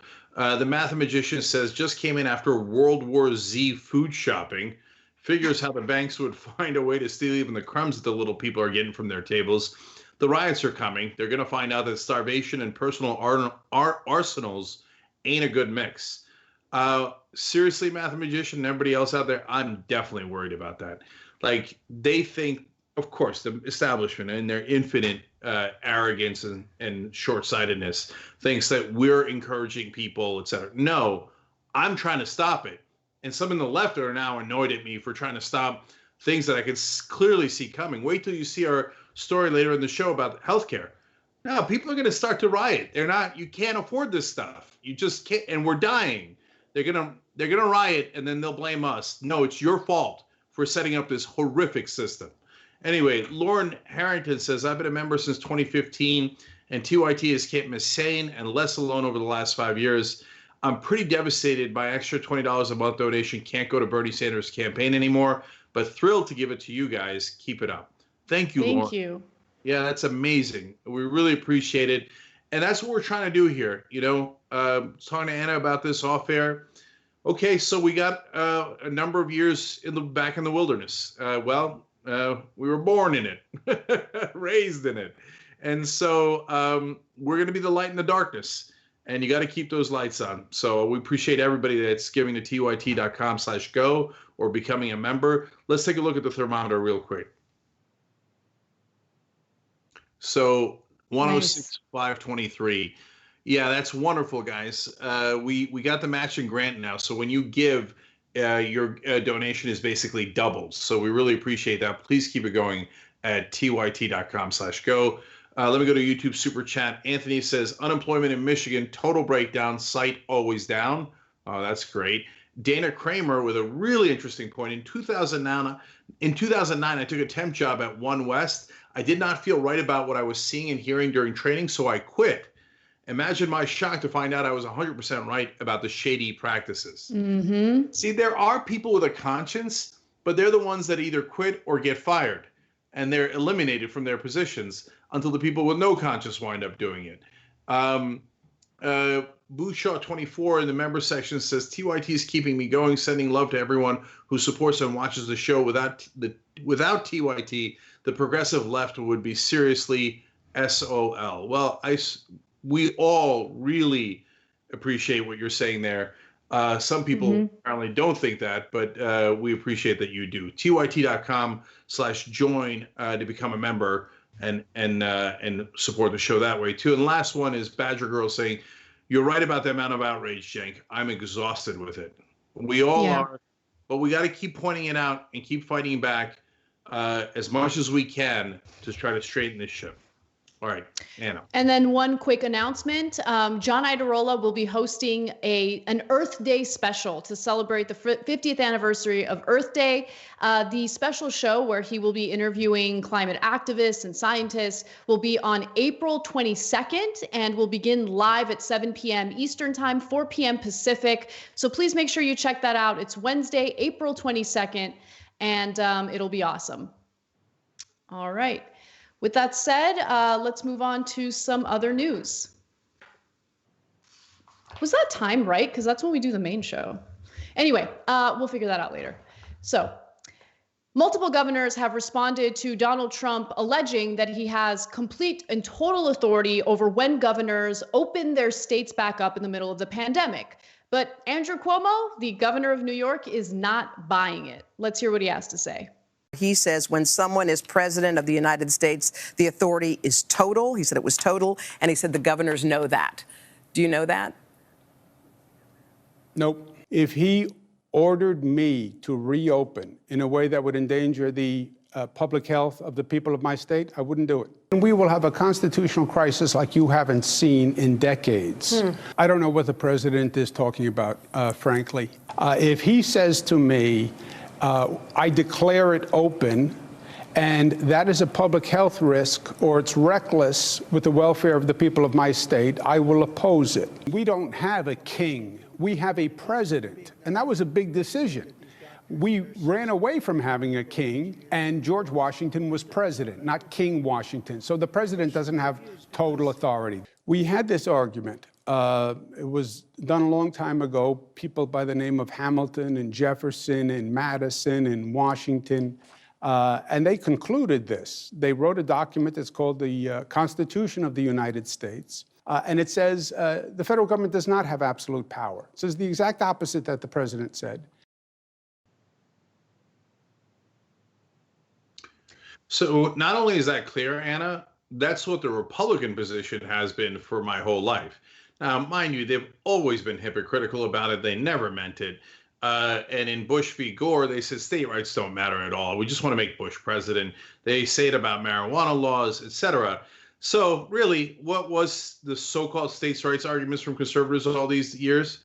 It was the ability to hate black people and pass laws against them in the South. That's what states' rights were all about. And now Donald Trump has shown once and for all how fraudulent that position was. And by the way, it's not just Trump. Every Republican supporter now of his, I don't mean every person on TV, the Napolitanos of the world on Fox News actually know what the law is and the Constitution. And he says, of course, that's outrageous and not remotely true. But all of Trump's MAGA heads will bow down and go, yes, the president has total authority. We never meant states' rights. We just hate black people. Okay, as long as we're clear. So Greg Abbott, who's the governor of Texas, is taking a slightly different approach. Now, he has refused to extend his stay-at-home order. It's set to expire on April 30th. But he actually gave a press conference following Donald Trump's little dictatorial press conference yesterday. Let's take a quick look at what Abbott had to say. This is not going to be a rush to the gates. Everybody is able to suddenly reopen all at once. We have to understand that we must reopen in a way in which we are able to stimulate the economy while at the very same time ensuring that we contain the spread of COVID-19. How much are you being guided by what's coming from the White House in terms of your own timetable, or is that really your own discretion? This is all done in collaboration. We maintain constant contact with the White House. So you'll know, over the weekend, I spoke with both the president and the vice president about these and other strategies. And so this is something where there's not something unusual or new to governors coming from the White House. This is something where the White House and the White House team has been communicating with governors for weeks now. And so they've been preparing us for what to expect, what to anticipate, and talking about the way in which we will all be working in collaboration to ensure that we will be able to slowly, strategically, smartly, and safely begin to open up the expansion of economic development in the United States. So hearing him say that he wants to be cautious in reopening the state might give you a little bit of confidence. But keep in mind, according to various reports, Abbott has faced criticism for being slow to respond to the coronavirus crisis, just like Donald Trump. And if you can recall, the Lieutenant Governor, Dan Patrick, who's just as powerful in the state of Texas, suggested that senior citizens would be willing to die for the United States to, quote, get back to work. So he's a little more careful in avoiding any type of contentious relationship with Donald Trump, obviously. I'm glad that Cuomo doesn't care, and he's saying, no, Trump isn't the king, and I'm not going to do what he demands that I do if it means that people are going to die in my state. And I have to say, before I get to your comments, Cenk, I'm really proud of how some of the states on the West Coast have handled their response to COVID-19. I want to give you the details on that after we hear from Cenk. So what do you think about all this?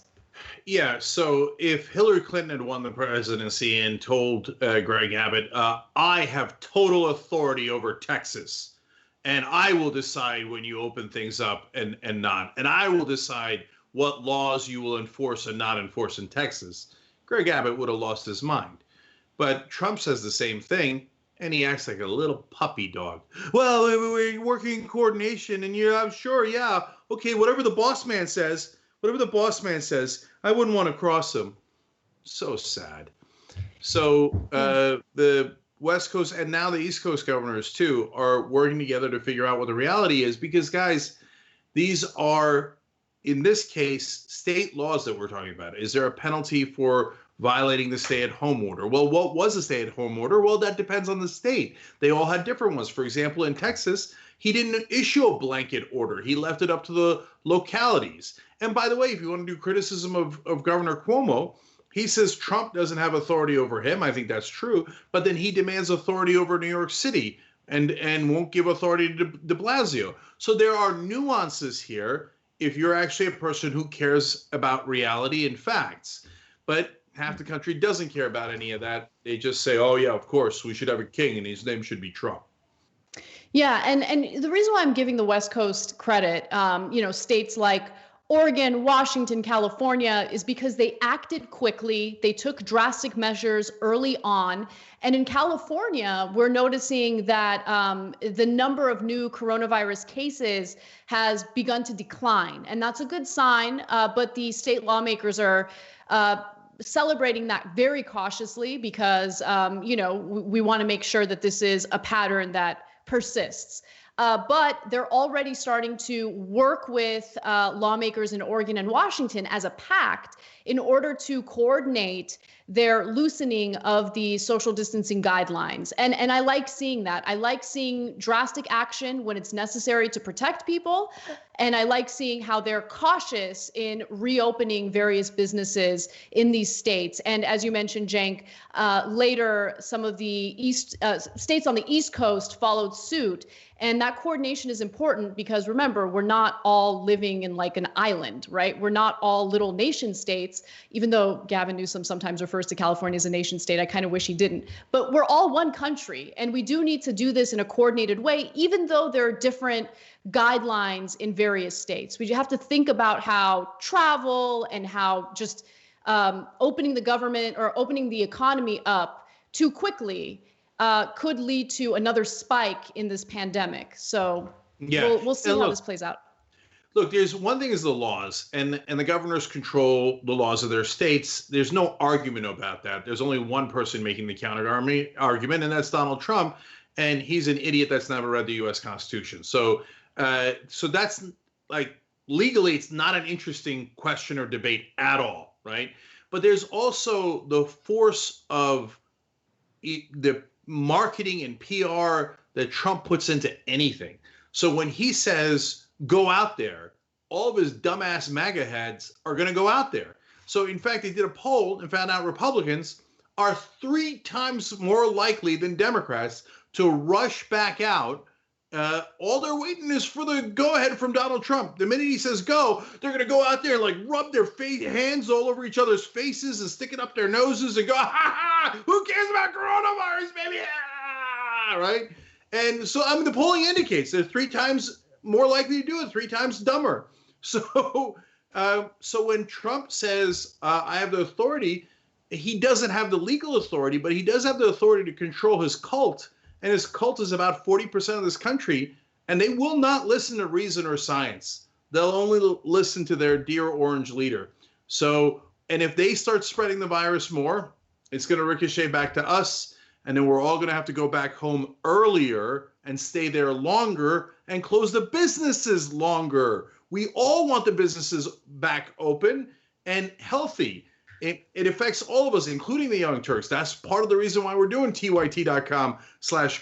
We don't want businesses hurt, but these guys are too stupid to understand reason, and we got to live with them in this country. And so it does make you, daydream of a nation state called California or the West Coast, where we could actually be reasonable and maybe jettison these clowns in the rest of the country that are just opposed to facts and reason. All right, we'll be right back.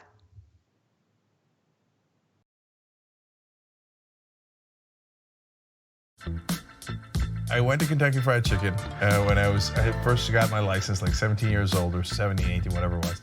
And I'm driving, I think, my dad's Oldsmobile. And I parked it in a place where there was 2 cars next to me, a really tight spot, and a car behind me. I don't even know how I got in there because I'm a terrible driver. Back then I was an even worse driver. And on the roads I'm okay, but in parking spots I have terrible spatial reasoning and I'm a mess.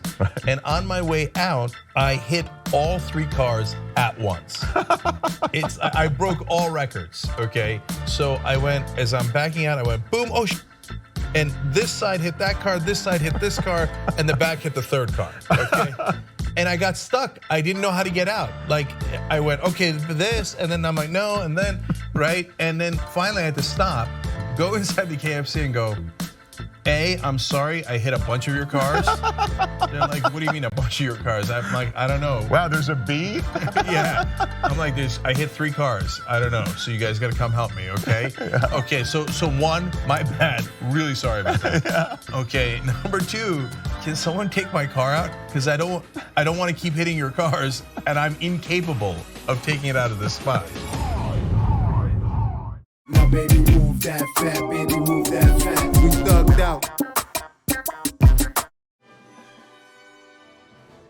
Hi, I'm Brett Ehrlich with Breaking News with Brett Ehrlich. This is Breaking News with Brett Ehrlich. Hi, Brett Ehrlich here. According to EPA head Scott Pruitt, climate change is not happening. He cited a meme on Facebook he saw. When pressed to back up this source, he said it must be accurate because the watermark said it was made by a scientist. So, your move, Truth.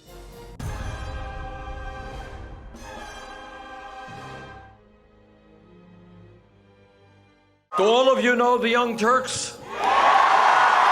An outlet like yourself that are willing to cover this story from the very beginning and that weren't afraid to say, hey, this is something that is legitimate. And this is why what Cenk and the Young Turks are doing is so important. Brent Welder is very progressive Democrat. He's a just Democrat, in fact, uncorrupted, not going to take big corporate PAC money. When did you start watching the show and when did you become a member? So I've been watching for 10 years, an active viewer, but also more importantly, getting out there with causes like Wolfpack. By the end of our campaign, we had organized about 22,000 individual contributions with an average about $27 a piece. And those initial people were a lot of TYT supporters as well. In looking at the world in a very different way than corporate media does. It takes those early people who believe that can really be the seeds of this movement, and that has been the Young Turks. Thank you, Cenk Uygur of the Young Turks. Thank you to TYT and all the progressives around the country that have our backs. You know, the first and only interviews that we had tonight to be with the Young Turks as well, because you guys have been here from the very beginning, and that's what this night is all about. And I thank Cenk very much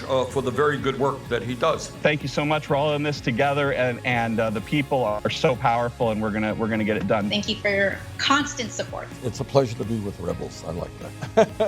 For all of the help that you've given to the Just Democrats, to Wolfpack, to help fellow progressives, thank you guys, to all the Young Turks members that make it possible. Hey, this is Edwin. Most of you might recognize me, well, not me, mostly my laugh from the main show. I mean, it's going to be hard to get the Uygur maneuver on him. And today, my talent is Rubik's Cubes. You gotta forgive me, it's been at least 5 years since I've competed. So that's why I'm actually going pretty slow. Watch this.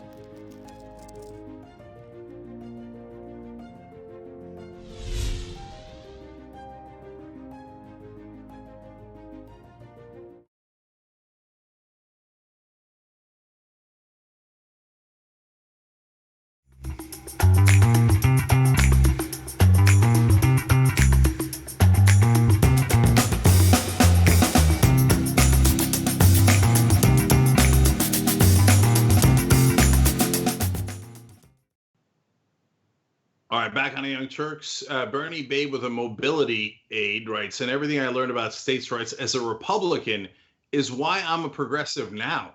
Wow, that's super interesting. And Tuffy writes in, just donated on top of my monthly membership. TYT, you are the light as far as talking media goes. Thank you. Thank you, Tuffy. We appreciate it. TYT.com/go is where we're taking those donations to stay healthy and press on. And you guys have been wonderful even throughout today's show. Let's show you the latest number here at tyt.com/go. It's now up a couple of $1,000s since we last showed it to you guys. 108,788. That's wonderful. We got to get to about 143 so that we can get that matching grant. All of your donations are doubled right now when you donate. So thank you so much. Really appreciate it. Anna, what's next? All right. So breaking news story. the World Health Organization will see a complete halt from payments coming from the United States. This is an announcement that Donald Trump has made during his coronavirus presser, which is ongoing as we speak. Trump announced that the U.S. is placing a hold on funding for the World Health Organization over its handling of the coronavirus because he feels that the WHO has failed in its response to it and has completely bungled it, even though he is the one who has failed to act swiftly enough in order to prevent the more than 25,000 deaths that we've already experienced in our own country in the middle of this pandemic. Earlier this week, the New York Times reported that Trump was warned as early as late January about the severity of the pandemic, and he didn't take it seriously.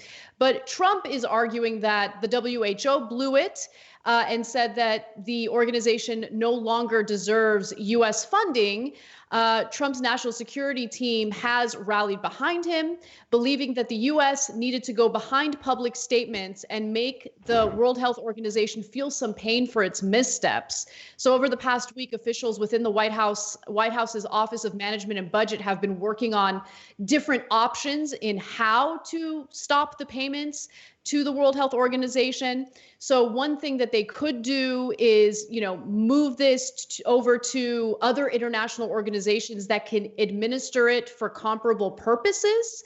So that's the most likely option. The money will just be reappropriated for a different organization. But understand what Trump is doing here. I don't want us to get distracted because that's what his whole point is.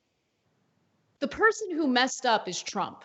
He has been reeling from the New York Times article that was published recently showing that he was warned about coronavirus and he didn't act. It took a backseat to his negotiations, his trade negotiations with China. That's what this is about. It's not actually about the WHO bungling anything.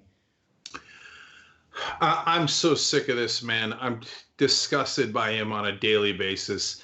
He cut the pandemic reaction office completely. Eliminated it. Oops, then we had a pandemic. I mean, on that alone, he should never, ever be reelected. I mean, if any other president had done that, they would say the most grotesque incompetence. He did nothing to prepare for this. He cut the budget for Centers for Disease Control and Prevention, disaster number 2. Now he cuts funding to the World Health Organization in the middle of a pandemic. Why?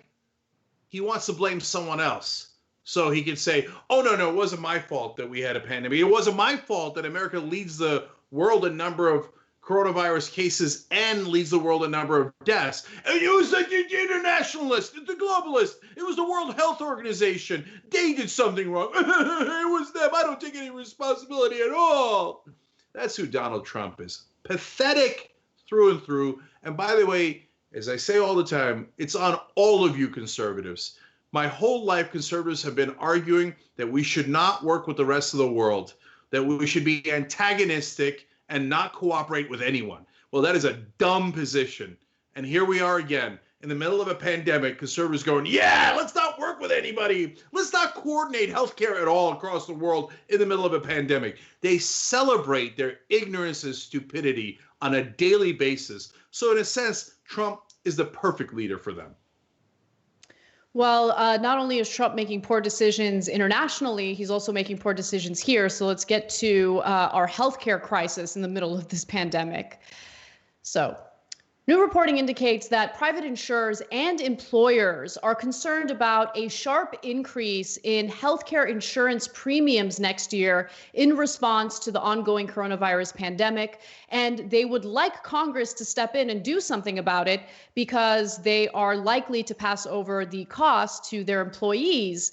And it's going to cost quite a bit. So companies are actually asking Congress to fund a program in future coronavirus bills that would help insurers and other employers with the high cost of claims associated with the pandemic. Let me just note that while Congress ensured that testing for coronavirus is free, it's still not free to be treated for coronavirus.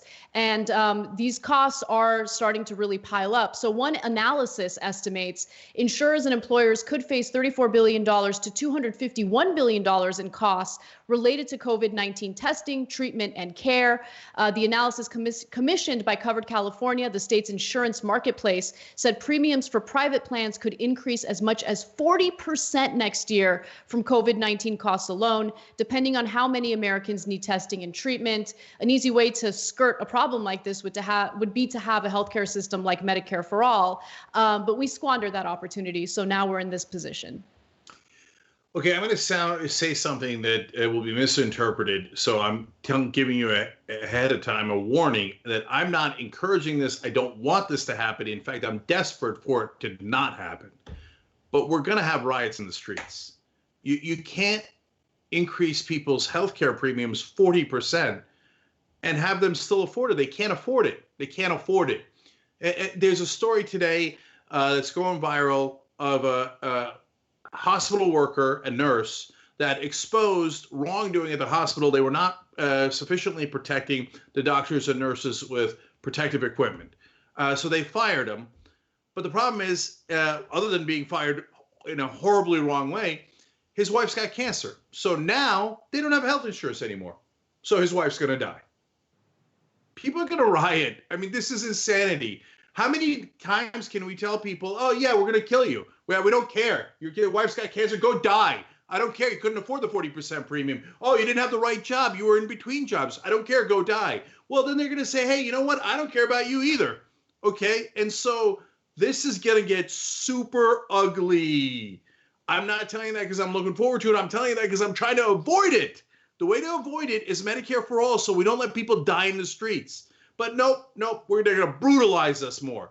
And oh yeah, it's free testing. Free my ass. It's not free if we have to pay for it next year with a 40% premium. And free treatment, they put out that mythology every once in a while. There ain't no free treatment. And since there's no free treatment, what are you going to increase our premiums 40% because you gave us free testing? Nah, this oppression of the private insurance industry is grotesque. And by the way, the lies of the mainstream media are unbearable. Do you know that if people found out, not only there's a huge percentage of the country, well over 50% in every poll want Medicare for all, not only do 60 to 70 to 80% of Democratic voters want Medicare for all, but when people find out that Medicare for all does not take away your provider, it only replaces your insurance, but you can still go to any doctor or hospital. 62% of the people who are opposed then flip and are in favor of it. The country is desperate for Medicare for all, but the mainstream media will tell you nonstop lies about how people don't want it and how it's unpopular. Yeah. And we really have no real options when it comes to voicing how we feel in the general election, because on one hand, you have Donald Trump, who has no interest in helping the average American. On the other hand, you have Joe Biden, who said he would literally veto a Medicare for all bill that makes it past Congress. He would veto it. So this is all happening, by the way, at a time when healthcare costs were already rising to a point where, of course, millions of Americans couldn't even afford healthcare. For instance, out-of-pocket costs, including premiums and deductibles, have outpaced inflation and increases in wages for several years now. An analysis by the Kaiser Family Foundation found employer plans in 2018 paid an average of $20,292 for hospital admissions of patients with serious pneumonia, which of course is an illness that has some similarities to coronavirus. No, this is out of control. This is outrageous.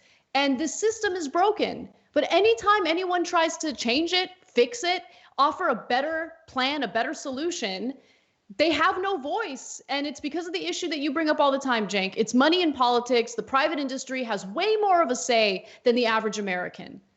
And the media oppresses us all. Look, man, the quicker we replace them, the better off this entire country is going to be. TYT.com/go. Make us stronger so we can actually bring truth to people. They won't even report the polling accurately. They're unbelievable liars. And next year, when they crush you again and raise your rates sky high again, they'll tell you, oh, people love their private insurance. Total ridiculous, false alternate reality. Finally, to your point about Biden, they say, oh, eventually we want universal health care, us corporate Democrats. And then he says, no, just kidding, I'll veto it. And then they demand that we not only vote for Biden, but that we be excited about it. Hey, make sure your audience has pom-poms on when they vote for Biden. Really? When you get that premium increase, you're not going to be excited. All right. In the post game, we'll talk about Chris Cuomo having a very honest moment about his time at CNN and more. We'll see you in the post game. TYT.com/join.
All right, welcome to Old School. Cenk Uygur, Ben Mankiewicz with you guys.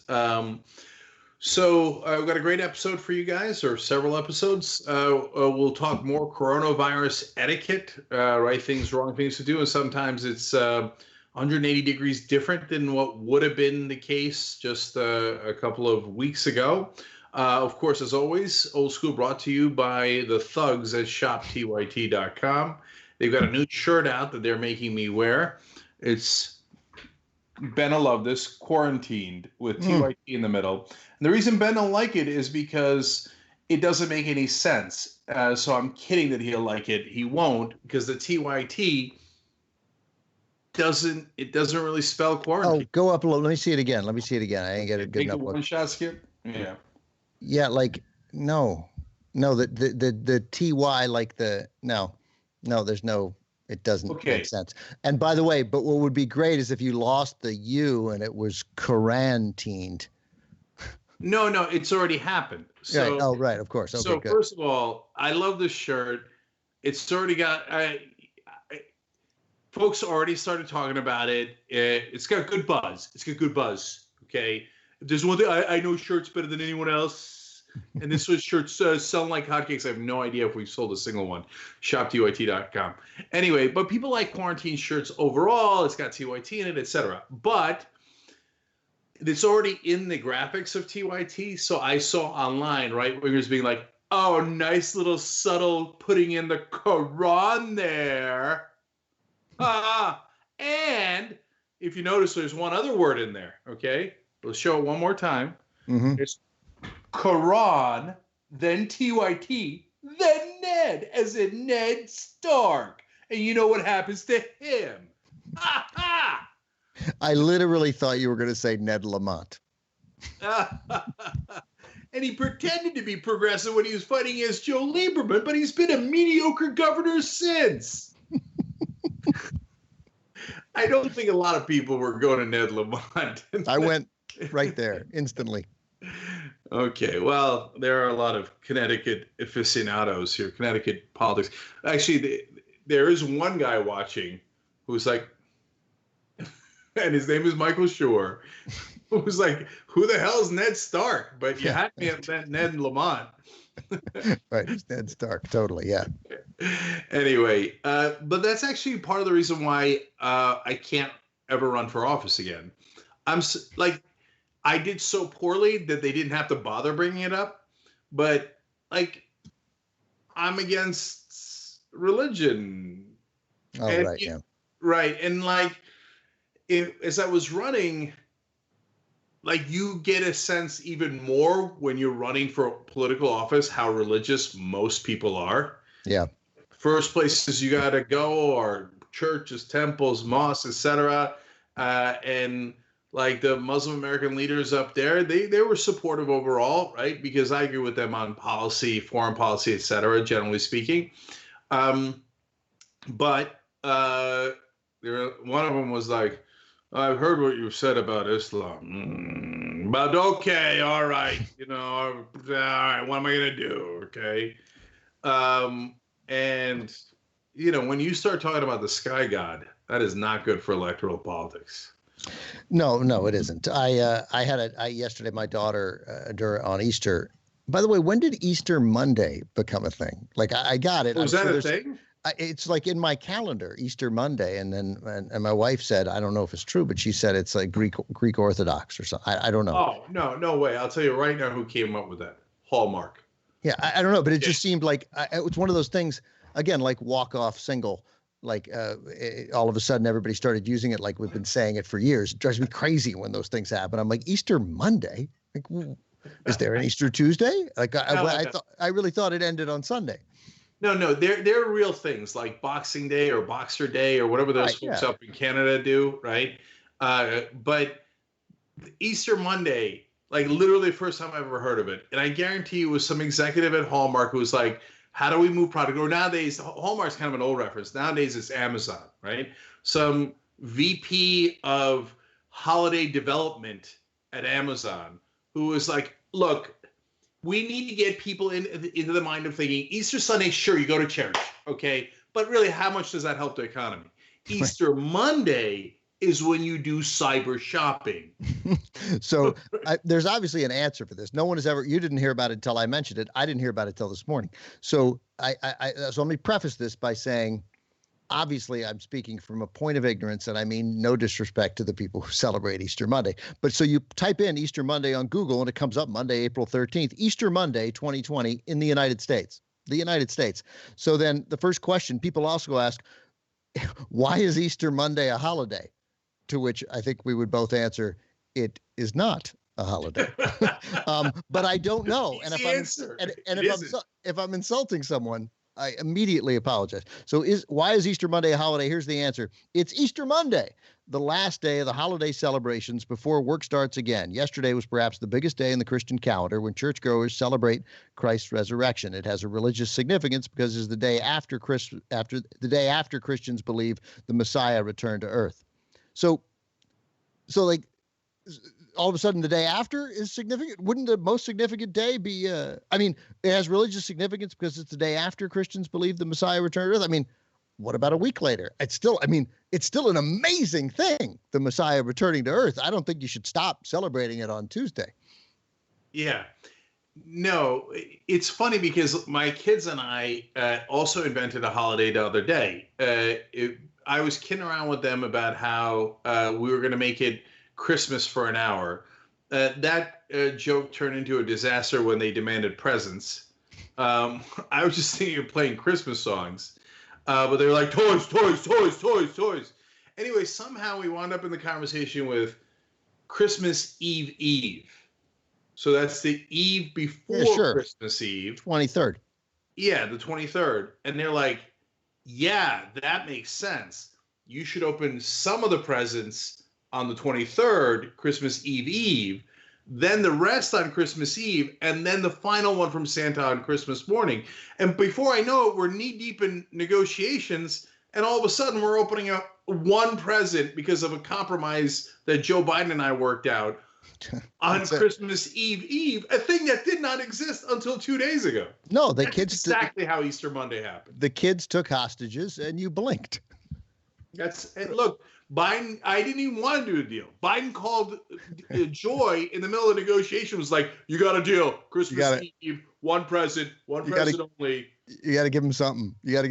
It's the slow creep, right? Of just sort of rewarding ourselves for nothing. I've told this story before, but when you and I went to high school, junior high, grade school, up through college, Thanksgiving weekend, if you were close to home and you were away at college, you came home. If it was If you were in high school or, it's our favorite holiday because there are no presents, but you hang out with your family, you hang out with your friends, you play a little football, you watch football, and it's 4 days and it's the end of the week. So it's different. It feels different than a 3-day weekend. Right.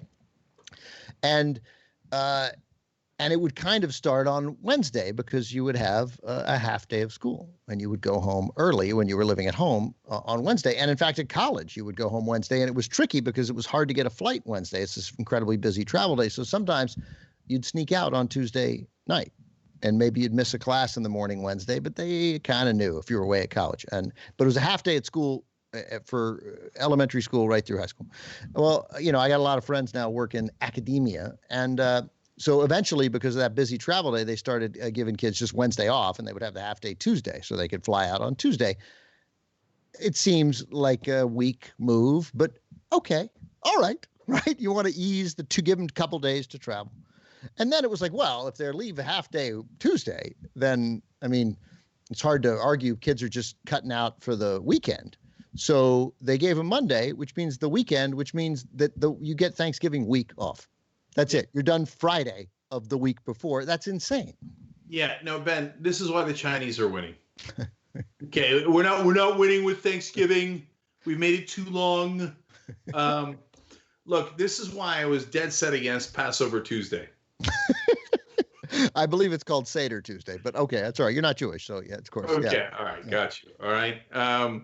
So, look, that Amazon executive, after he came up with Easter Monday and Bezos gave him a raise, they then went back and was like, all right, dude, like, we can't just invent it.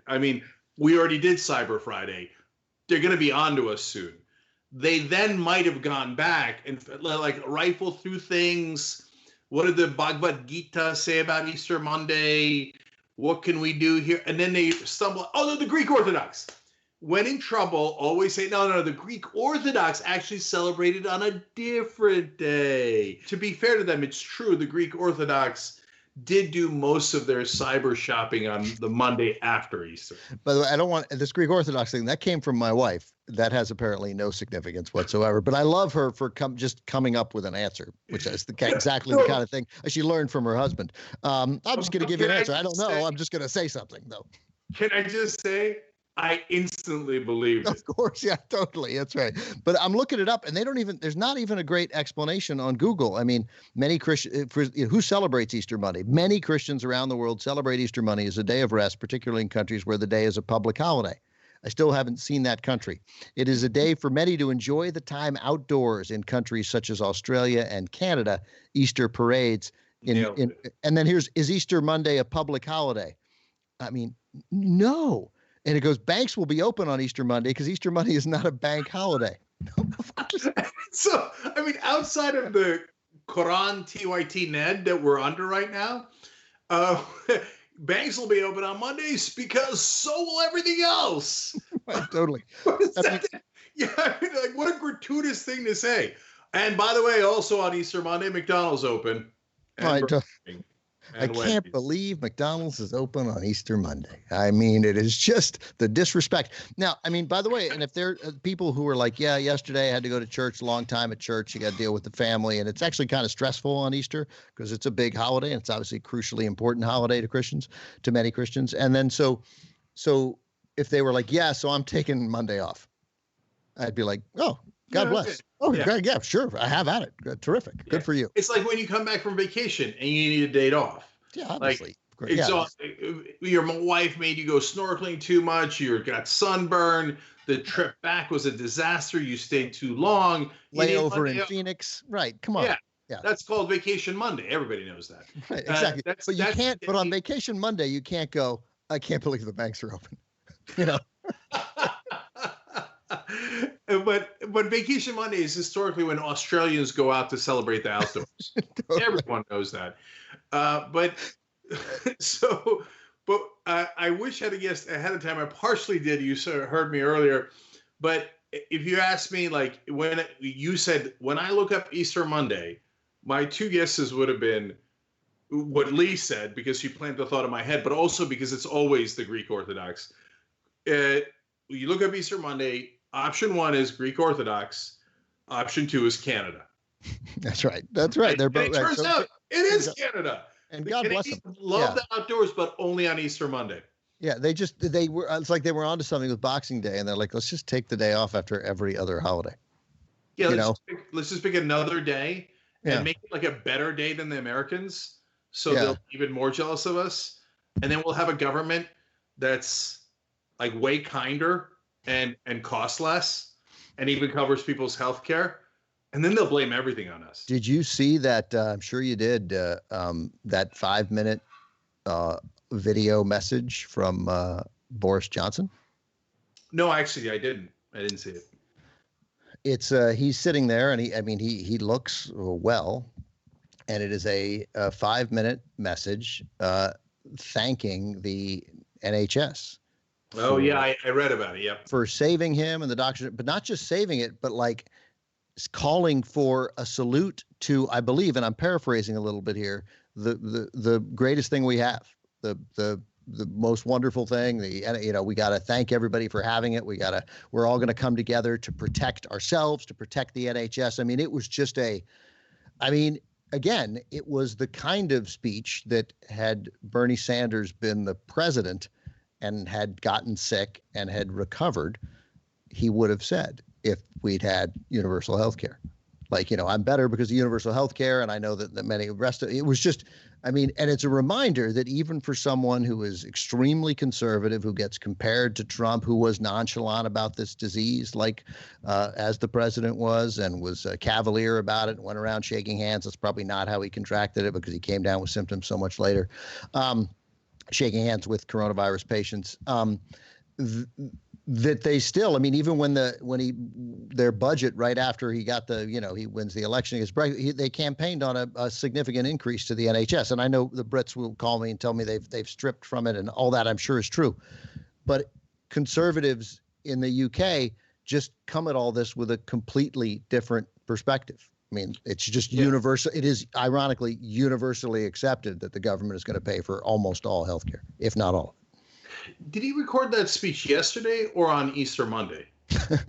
It felt like it was somber, so it was probably Easter Monday. Yeah. Okay, got you. No, but it's not ironic, Ben. Just for a second on policy. Yeah, any country that has universal health care, it's universally beloved, and no politician, no matter how right-wing they are, would be insane enough to try to overturn it. And that's so right.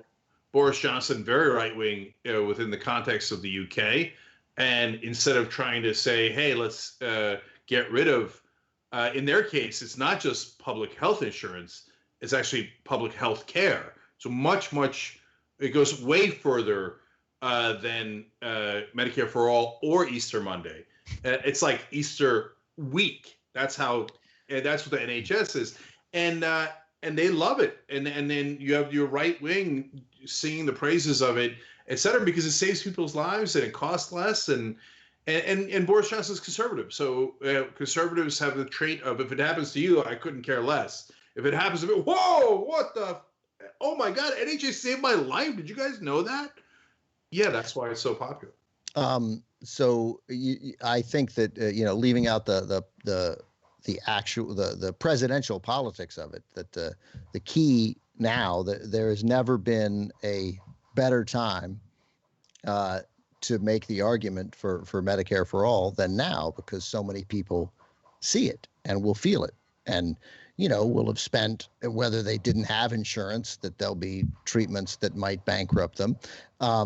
And if they do have insurance, they still will have to pay significant deductibles. And of course, there will be problems, long-term problems for many people related to the recovery from COVID-19 that I imagine will not be covered under any act of Congress that included coverage for this. And I don't specifically know how much the federal budget is willing to absorb to pay for people with COVID-19, but obviously, every sane person would think you can't leave people out on the streets if for no other reason, even if you don't care about them, that they then pose a danger to the rest of us. So there is no greater argument to be made now. And you could see it in that last Bernie Biden debate, where you had these two guys saying, no, we should cover everything related to this.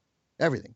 And of course, the argument to made to Biden, and it was sort of a impossible political argument to make at the time. Nor do I even think it would have been terribly effective. But long term, it is effective. Why are you willing to pay for somebody to be treated for this, but if they get cancer or heart disease, you're not willing to pay for it? I mean, the argument makes no sense. Well, that's what I said in about 1,000 tweets over the last seveul weeks, all the way through. I don't follow you, so I wouldn't know. Yeah, that's fair enough. But it's a good thing, though. The media then picked that up, of course, and held Joe Biden and Donald Trump's feet to the fire about Medicare for All and the obvious hypocrisy of covering people who are sick because of the coronavirus, but not covering people who are sick with life-threatening illnesses in other circumstances. Oh, right.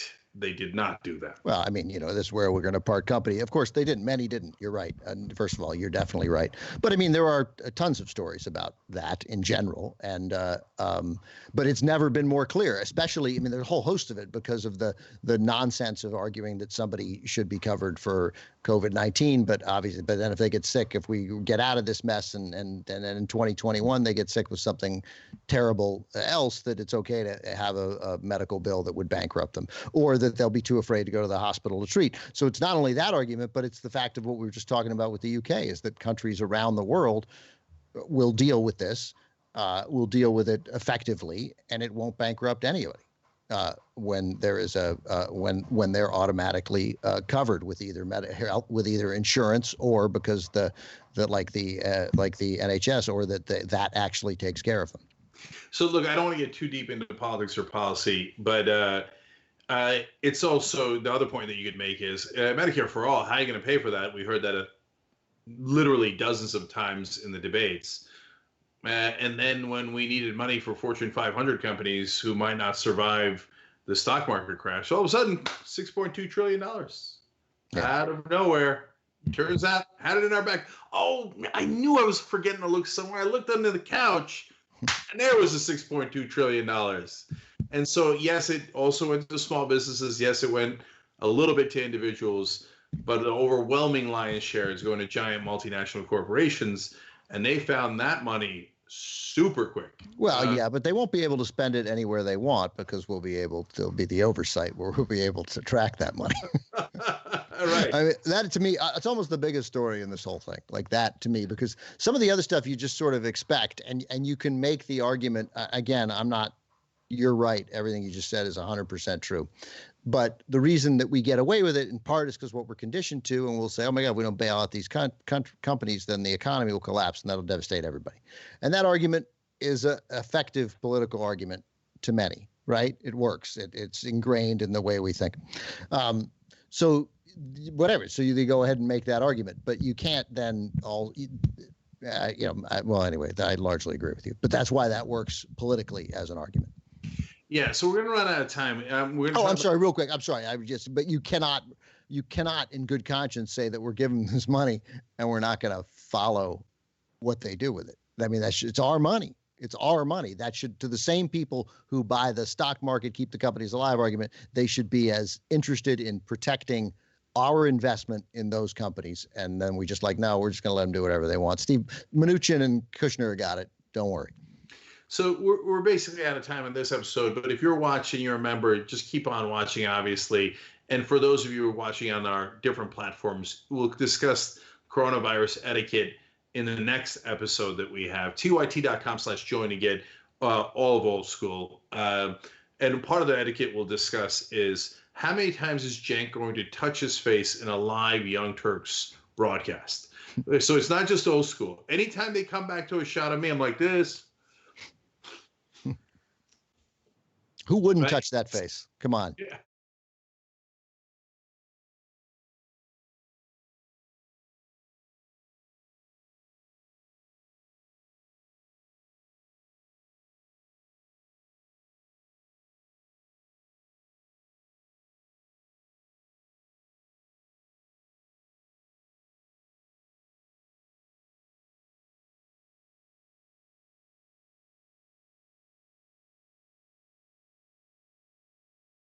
We're back. Old school. Okay. Cenk back. So, go.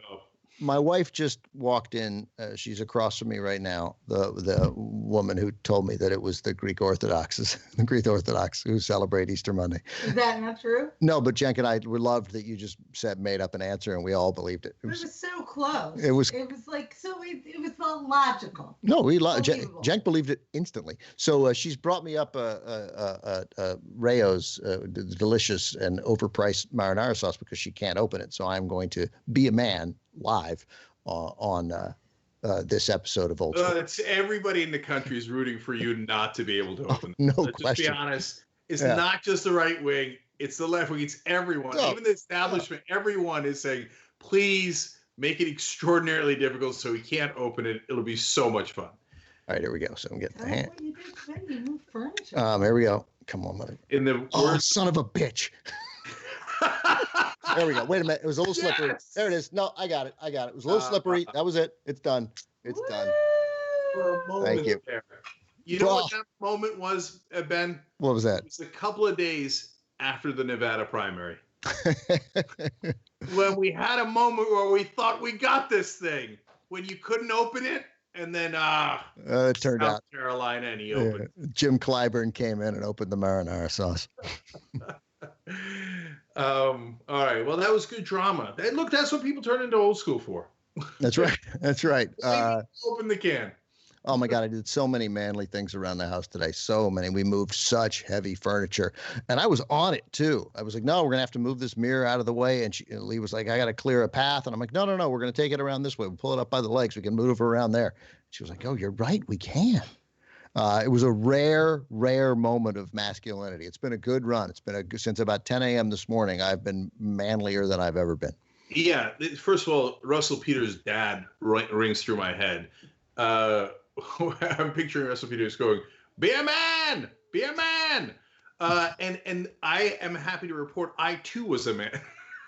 The right wing's gonna love this. Oh, okay. They found one day where they were a man because of coronavirus.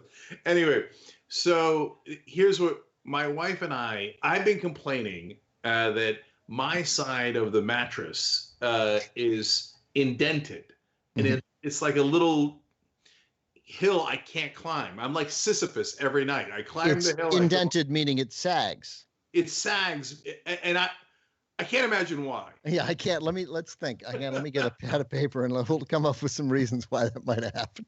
Yeah, probably the Greek Orthodox did it. Probably. Totally, okay.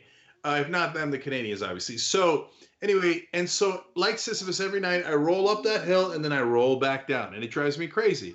So my wife had a crazy idea. She's like, why don't we flip the mattress? Oh. And so then you'll have the other side, right? Mm-hmm. It'll take you a couple of years, or you or the Greek Orthodox, whoever they are, to indent that side. Right. Eventually, your ass will meet your ass. Yeah, and then maybe it'll be a level playing field finally, right? But so I was super sleepy when she suggested turning the mattress, and I was really tired. Man, I wanted to complain, even though it was going to help me. I really, really didn't want to try to flip that mattress and then put the sheets on it and stuff like that. But Ben, I didn't complain, and I let my wife help me. Ladies and gentlemen of the jury, I rest my case. Yeah, that is man. I can't believe this, but I actually win. It doesn't happen very often, but at one point though, she was. I have this carpet that's divided up into little cubes, so you can wash part of it, right? Because we got dogs but they, it sticks up. Little corners stick up on a couple of the cubes, and so Lee bought these Velcro strips that'll hold it down. But I don't understand that. You got to peel both sides, and there's tape on each side, and I don't know. You don't know how this works. And so she did one, and she goes, "Do you want to do the other one?" This is after I'd already moved a bunch of furniture, and I was standing above her, and I was like, "No." And she goes, "Just no?" And I'm like, "Yeah, I'm not going to get down on my knees. It'll hurt to get back up, and peeling the tape off will irritate me, and I'm not understanding how this works." No, first of all, I totally agree. The only difference is that no is not really an option around the Ugerlang household. So yeah, I got you. Lee was very forgiving. She laughed and said, "All right, whatever. Yeah. I got it." I've tried that every once in a while, and Wendy's like, no. We're vetoing your no. But I totally agree with you on the Velcro and the two sides, and nobody, like, one time Dr. Fauci gave up. He was trying it at home, and he's like, forget it. I'm going to go try to find a vaccine. Like, I'm going to get irritated. I'm not going to be able to peel the tape back. They never leave you. They're like, peel here. I've been trying to peel there. I can read peel here. There's nothing to peel. There's no peeling happening. No. And then you end up getting a knife and just jabbing it and trying to, come on. It doesn't help anybody. Yeah, I'm not sure about the knife part, but I totally hear you. No, when you you can't, like, you're trying to peel a pill. I tried to give a Benadryl to my allergic dog last night. And I'm like, okay, peel here. I take out the little tiny section of Benadryl, and you got one pill in there, and you can't push it through. You're supposed to peel. You can't grab onto that. No man can grab onto that. It can't be done. So eventually I angrily get a knife, risky, and jab it through there to make a hole, and then I can pull it apart. But everyone's been there. Yeah, I'd gone scissors, not knife. But there was no knife. There was no scissors nearby, so I grabbed the sharpest nearby thing. But I'm totally with you on the tiny little thing you got to peel. It's impossible. So we're back to alignment. It's all good. I joke around the house about how now that I'm doing normal tasks that a person does in a house, because we're all stuck in the house, I feel like I deserve a ton of credit. Mm-hmm. And Wendy keeps reminding me, you also live here. Right. And so, like, I'll do the dishwashing, and I'll be like, does a hero wash the dishes in the middle of the day while on a business call? I don't know. I can't really say. It's not for me to say. But I guess if a hero did do that, people would call him a hero, and the kids love it, and Wendy hates it. Okay, she can't stand it. She's like, we all have the dishes. It's our responsibility. Hey, there she is. Okay, I've been caught. No, baby, I'm agreeing with you. All she heard was, does a hero do the dishes? Yeah, that's right. So yesterday, I made up a nickname for myself, and it's a movie that Ben Affleck would star in. All the great nicknames come from people making up the nicknames for themselves. Oh, yeah. I remember Babe Ruth was like, oh, man, I really swatted that ball. I'm a sultan. I'm a sultan of SWAT. Yeah, I bet he planted it. I bet he planted it with the press. Yeah. Okay. Maybe he pulled a Donald Trump. This is Babe Miller. And, if there's one thing I know about that Babe Ruth guy, who I don't know, but he seems to swat the ball really well. I mean, that's a sultan of a guy. Did I say sultan of SWAT? I don't know. I'm just Babe Miller. I'm not Babe Ruth. He did that and he's president. Okay, anyway. If you guys don't remember, he'd call as John Miller and brag to the New York Post. He did this a lot. He'd say he was Trump's publicist, John Miller. Yeah, and he would, one particular instance, he bragged about how good a lover Madonna says that Donald Trump is. That's right. But it was him, and you hear the tape. It's him. It's so I'm calling. This is John Miller. And I think it's the Page Six guys. They said that they talked often, or reporters of that era spoke, some of them 3 or 4 times to John Miller. Yeah, and it was something about Madonna. I don't think it was a lover. No, he said he'd gone out with Madonna. Like, he dates a lot of, like, it was something that said, is he is about to get married or something? And he was like, he's dating around. He's the hottest guy in town. He just went out with Madonna. So I hear. No, John Miller calls him and goes, "There's no one better at dating than Donald Trump." They're like, "Sir, you sound curiously similar." Nope. There's no one better at impersonating people than Donald Trump or John Miller. Anyway, so the nickname I gave myself is the dishwasher. Well, let no man say you're not clever. Okay. and the kids how'd you come up with that? I'm just curious. The kids were saying, "So dishwasher, can you do this?" I'm like, no. Please get it right. It's the dishwasher. Right, not dishwasher doesn't sound cool, but the dishwasher starring Ben Affleck. Obviously, I wash the dishes during the day, and at night I execute people. Right. I've washed many dishes over this time, but I don't mind washing dishes. But I don't just wash the dishes. I like clean the kitchen, right? I don't like the stove to have any grease particles, right, left over from my mother. But when I do it and do a good job, I just sort of passive aggressively try to get Lee into the kitchen. You know? Yeah. Funny. That's way too subtle. Yeah, like, oh no, do you want anything? You know, I go. I hate to ask. Would you mind getting me something to drink?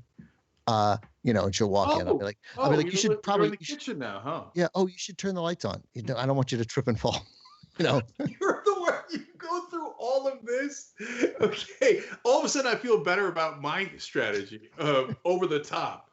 You know, would a hero also wash the cups? I don't know. I might steal What a Hero. I think Josie would like What a Hero. Yeah, the kids love it. Are you kidding me? I mean, brace for impact on how the wife deals with it. But I did carry it to an extreme the other day, and I was telling Ben on the phone about it, and we were laughing. I'd share with you guys.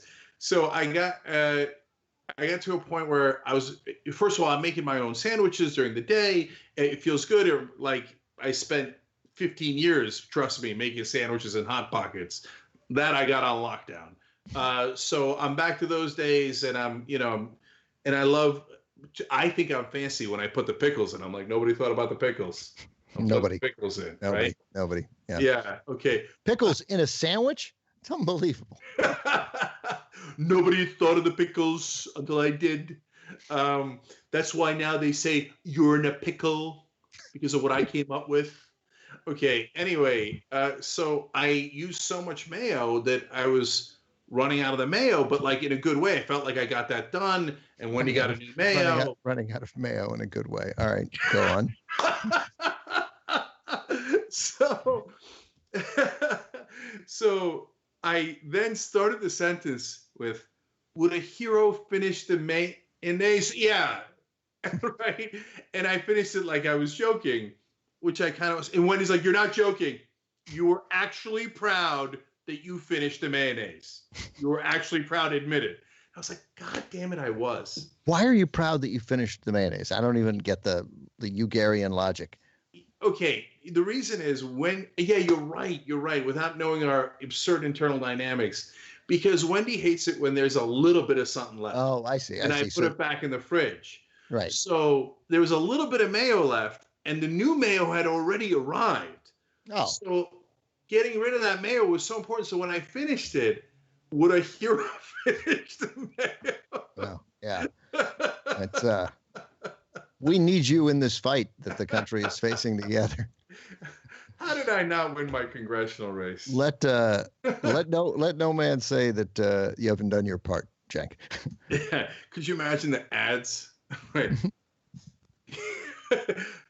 He's otherwise known as the dishwasher. And if there's mayo to be finished, Uger will finish it. Right. Out of respect for his family, he'll finish the mayo. All right, which leads us back to coronavirus etiquette. Well, hang on. Let me get one. I want coronavirus etiquette, but let me tell one food-related story since we're talking about it.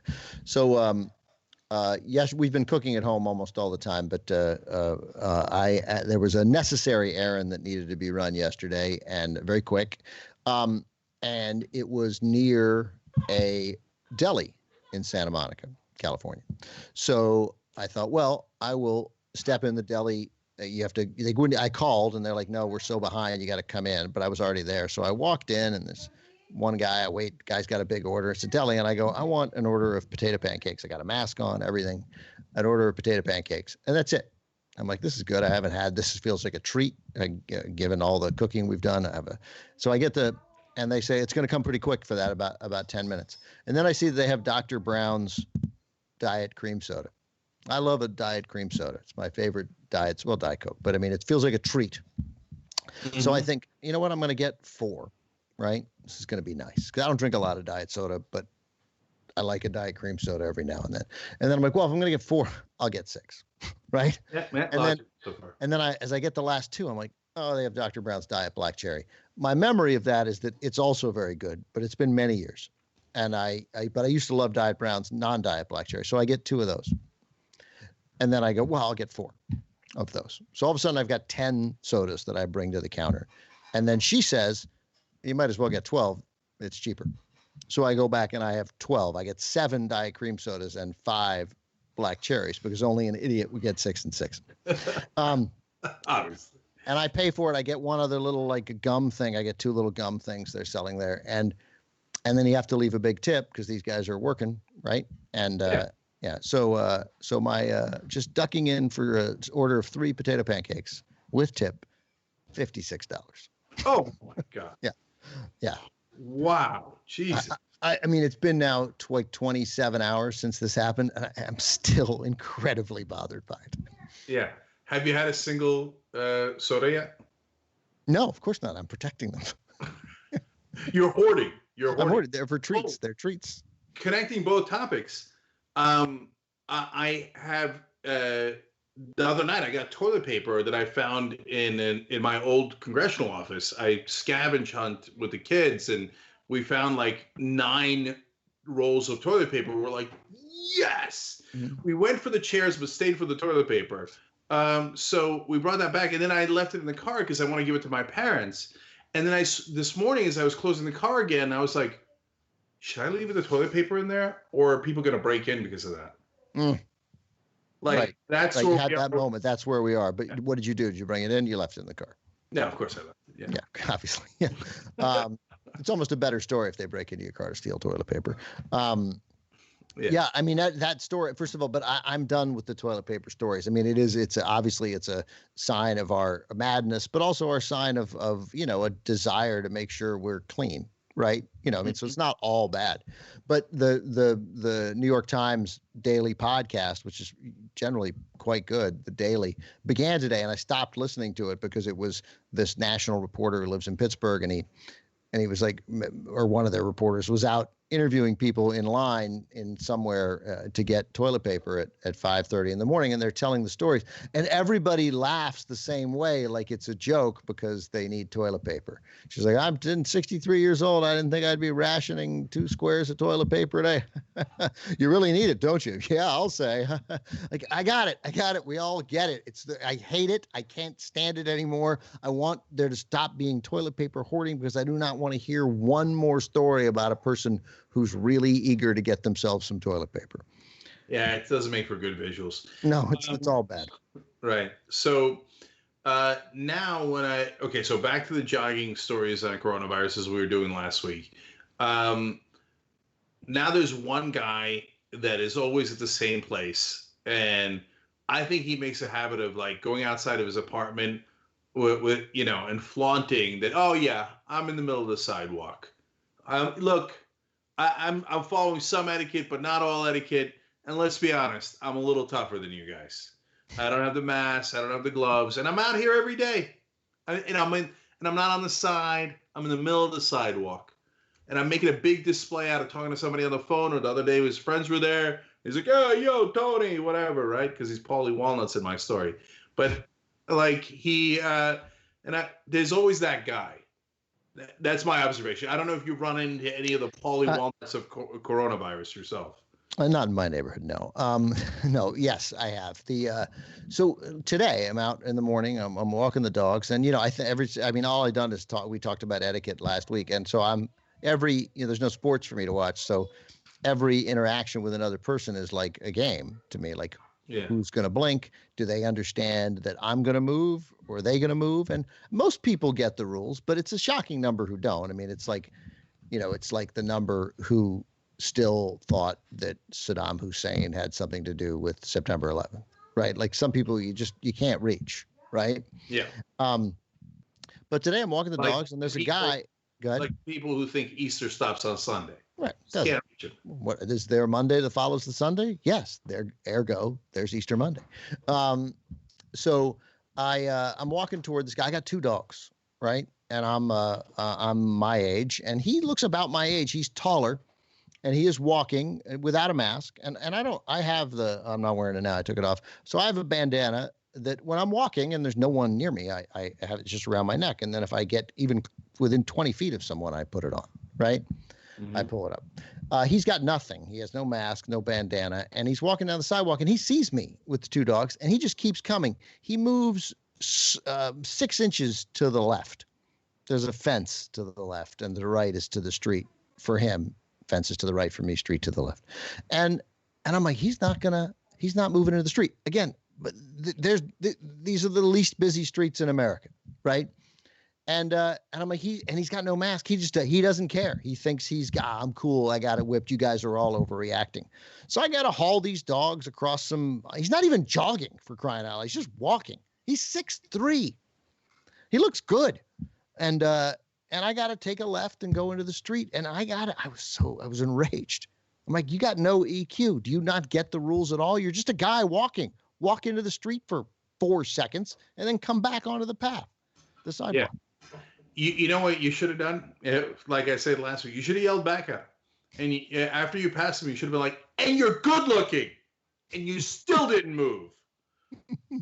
Life's been too easy for you. It's just things have come to you and you don't think that's privilege. That was white privilege. That guy not thinking he had to move. But seriously, another guy. Seriously, what did him being good looking have to do with the story? I just meant he was fit. Like he had it going on. Like his life is probably good. And he just thought, nah, I'm not moving for this schmuck. So it actually is good-looking privilege. It is. It's good-looking privilege. Yeah, that's what I said. Nobody ever asks this guy to do anything. He's got people to do stuff for him. It wouldn't occur to him that he would be the one to move in my vision of his life. I go from not understanding to understanding 100% what you're saying and agreeing 100%. And whereas people look at me and go, yeah, have him do it. Right, that guy'll do it. Yeah, that guy, he'll finish the mayonnaise. He'll do the dishes. Yeah, he'll move the mattress and for once in his life not complain. That's that guy. And of course, tomorrow that means I will go out walking the dogs at the same time, and I'll be looking for him. You know what? Run right in. Put the bandana on. Run right into him. I'm not going to flinch this time. I'm going to put the bandana on out of protection for him. Right? That's what the bandanas and masks are for. And I'm not moving. I'm not. There moving. You go. When I go out jogging, I get recognized from time to time. And so, but what's happening now, I meant to talk about this in a post-game. I'll talk about it here. What's happening now is kind of funny. So people will normally be like, oh, hey, Cenk, or hey, Young Turks, or whatever. And then they'll come up to me and shake hands and stuff. So now in the coronavirus days, it's kind of like a seesaw effect. They're like, hey, Cenk. And then they'll back away. Right? So I get a decent amount of this on my jogs. Mm-hmm. Okay. I think they do that for anyone. But anyone? You mean anyone they know? No, I think they do that they would back away in the same kind of fervor for anyone, having realized they're coming too close. But it does feel a little bit like. Oh, it's directly to you. It's like, oh, this guy. Like, no. Hey, Cenk. Oh, excited to see you. Oh, but Cenk, coronavirus. Like, yeah. I mean, like if anybody is likely to have it. Right. You're looking at him. Yeah, that could be. Did you see this little bit of news today? I don't know if it broke just now or recently that the Republicans in Wisconsin. No, what happened? It didn't pay off. I mean, they behaved in reprehensible fashion from the legislature, Robin Vos, right up to the state Supreme Court, enforcing the election to go ahead as scheduled, all so that turnout would be suppressed, also that they would maintain their 5-2 advantage on the state Supreme Court and prevent Democrats from redistricting. But progressive Jill Karofsky defeated conservative Justice Daniel Kelly, just the second person to knock off a sitting justice in Wisconsin in 53 years. So it's actually that was their motivation. Republicans, the conservatives, still have a 4-3 advantage on the court, but there'll be a chance for another election. I don't know when, soon, I hope, because in 2018, in votes for the Wisconsin legislature, Democrats got 190,000 more votes in the legislature, and the Republicans have a 62-34 advantage. Or 61-34. That's unbelievable. Yeah. It's unbelievable. Look, man, in a lot of ways, our democracy is a farce. That's right. We're learning more and more. Yeah. Look, the answer, unfortunately, is one that people are, have a hard time accepting, which is more voting, not less voting. Like, you got to surge the vote in order to be able to win these critical elections like the one in Wisconsin, so we can actually have enough power to change the rules back to an actual democracy, rather than, oh, you guys had more votes, but we have twice as many legislators. That is insanity. Yeah. And so, look, that I'm actually ecstatic about that result in Wisconsin. No, it's great news. Really great news. Yeah, not just because the Democrats won, but Republicans were willing to kill people to try to keep that seat. In this case, almost, maybe you could even take out almost, quite literally, and it didn't work. And so, I love when brutality backfires and is counterproductive. No, it's great. It's really and it's surprising move. I mean, it's a surprising development. So, and I mentioned this. Paul Weyrich. You obviously know who he is. Sort of the father, one of the fathers of the. Oh, here comes the light again. Here comes that late old school light. Everybody's talking about it. They had minute 52 for when the light was going to come in and hit your face. So we actually went under. I don't think we've hit 52 yet. So all right, all the unders win. Nice job. No question, I would have had the over. So Weyrich, father of the modern conservative movement. I mean, he is the godfather to Rush Limbaugh, to Sean Hannity, to all these guys. And he said, I don't want everybody to vote. Elections are not won by a majority of the people. They never have been from the beginning of our country, and they are not now. As a matter of fact, our leverage in elections, quite candidly, goes up as the voting populace goes down. There it is. It's very simple. That's why voter suppression works, and that's why they claim voter fraud to facilitate voter suppression. I mean, it's the thing that I get, it is the thing that consistently gets me angriest. I find it hard to believe that we don't fight harder to make sure everybody can vote in this country and vote easily, but we don't, and that's why, because they don't want everybody to vote.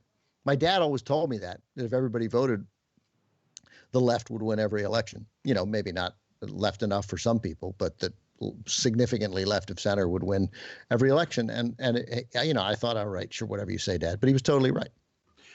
Trump literally said the same thing a couple of days ago. He said, oh, they want to do this mail-in ballot and they want more people to vote. If more people vote, you'd never have another Republican win office. He literally said that. Yeah, well, that's right. But we want everybody to vote, man. Like, why? No, but they don't. That's right. And like the people who, the tweet that I've had up there since a couple days after the 2016 election, that I don't know why people get so mad at the Electoral College. They get, in this century, they get 60% of the elections right. Like, that's good. 60%. Come on, right? And then inevitably people will say, oh, right, but if, whatever the nonsense about protecting the small states, all stuff that's not true and it's not its history, but whatever, I don't care what its history is, right? It's wrong. It's wrong on its face. It's obviously wrong. And then they'll say, if we're the other way around, I'm sure you'd be arguing to keep it. And I'm 1,000,000,000% positive I would not be arguing to keep it if it were the other way around. As you were saying that, Ben, I thought, you know what? If it was the other way around, the Republicans would insist on not only getting rid of the Electoral College, they would absolutely, positively insist on getting rid of the person who won. They would say, no way. So you guys say, all you liberals, you said you didn't want the Electoral College. You said it. You said you didn't want the Electoral College. There's no way that's a legitimate president. No way, right? And Democrats suck. They just do. They're just terrible, terrible, terrible at politics. So if it was a Democrat that had lost the popular vote and won the Electoral College, whether it was Bush or Trump, the Republicans would have called him illegitimate from day one, and they would have absolutely destroyed his entire agenda, saying, oh, the illegitimate president said this, the illegitimate president said that. And it would have totally worked. Yeah, and I think that's right. And also I think if it had happened in 2000, we wouldn't have the Electoral College anymore. They would have found a way to do away with it, right? Again, they would have been why? Why? Because why in Wisconsin do more Democrats, more people vote for Democrats, but Republicans get the legislature 2-1. Why? Because the Democrats, I don't mean this like progressive versus establishment. I'm just making a general, obvious comment. The Democratic Party sucks at politics. Why isn't it the reverse? Is there any state where the Republicans get more votes, but the Democrats have a 2-1 advantage in the legislature? None. Zero. Not even close. Not within miles of it. Yeah, and everyone knows, you instinctually know, if the Republicans had lost the Electoral College, even though they won the popular vote, we wouldn't have the Electoral College anymore. Everyone knows that, right? It's happened twice to the Democrats. Nothing. Yeah. So and the same thing on voting. If that suited Republicans, people should vote. More people who vote is better. That's it. Period. I can be. And by the way, as sure as I am that I would believe that, and of course, I am quite sure. The only thing I'm positive of is that the only person who I'm more sure of would maintain their position if it were reversed is you. Well, I appreciate you saying that. Yes, there's no way I would change based on, my side didn't win, so okay, let's change the rules. Or let's become more undemocratic, more unconstitutional. And look, we know why the Electoral College existed in the first place. Same reason for the Second Amendment, to protect the slave states. So anyway, look, the Republicans, oh God, you got me on a political conversation. The Republicans, all of a sudden, their new thing is mail-in ballots are terrible because that leads to more fraud. Oh, okay, that's interesting. So when was there a spate of electoral fraud committed through mail-in ballots? None. Zero. Not even one case. None. But now they just say it over and over again, and now we're having a debate about whether mail-in ballots lead to more fraud. Well, the one with voter fraud. I mean, we've had how many investigations? Chris Kobach, who's a lunatic, led an investigation into voter fraud and didn't find any. So, but yet still, there's this debate of, well, is it voter suppression isn't the issue? It's voter fraud. They create this. We go back to the tobacco companies on does tobacco cause cancer? And you hire enough. They just want to debate. They don't need to prove that it doesn't. They just want you to say, I don't know. So now they're like, I don't know. Is it voter fraud or voter suppression? What's the bigger problem? I don't know. Yeah. Nah, so there's a great mystery here, Ben, is what's going to happen 10 years from now? So here's what I mean by that. 70% of under 45-year-olds in the Democratic primaries voted for Bernie Sanders. So it's not under 25-year-olds or 35, under 45-year-olds. Okay. So soon, no, not soon, 10 years from now, for example, well, that'll be under 55-year-olds, right? And if logic holds, it should be good night, Irene. It's over. Progressives take over the Democratic Party. If logic holds, progressives are, I believe, stronger in fighting against Republicans, stronger in demanding justice, stronger in fighting back overall. Maybe we fix the country. But I don't know if logic's going to hold. Sometimes logic holds, and sometimes you wake up one day and there's Easter Monday, and everybody pretends it was always Easter Monday. Yes. So I don't know. What's your sense? You think? Well, I mean, first of all, it doesn't work like that. People tend to get more conservative as they get older, so I won't be 70%. Show that's not that true. Well, I mean, they think. Well, first of all, it really depends. As we just learned, it depends on who the message is carried by. This is critically important, and so there is some evidence that there's some really talented politicians who are progressive moving up through the ranks, which is good, which can only increase it. But even so, if it's 70%, and okay, so lose 12% of them, that's 58%. You're still in position to win. So that's why it's important, of course, to keep fighting for these things now. I think that is probably coming. We saw, the results notwithstanding, I mean, the nature of forget the number of the manner in which we talk about Medicare for all these things, the nature of the conversation in this cycle, minus the talk about Trump, which dominated it. Those debates were, even 4 years earlier, they wouldn't have happened. I mean, the crazy thing is, as Lawrence O'Donnell said, and I don't quote Lawrence O'Donnell a lot, but he'd say, look, man, they're asking Bernie these questions about whether he can pay for his bill. Like, that bill can't pass.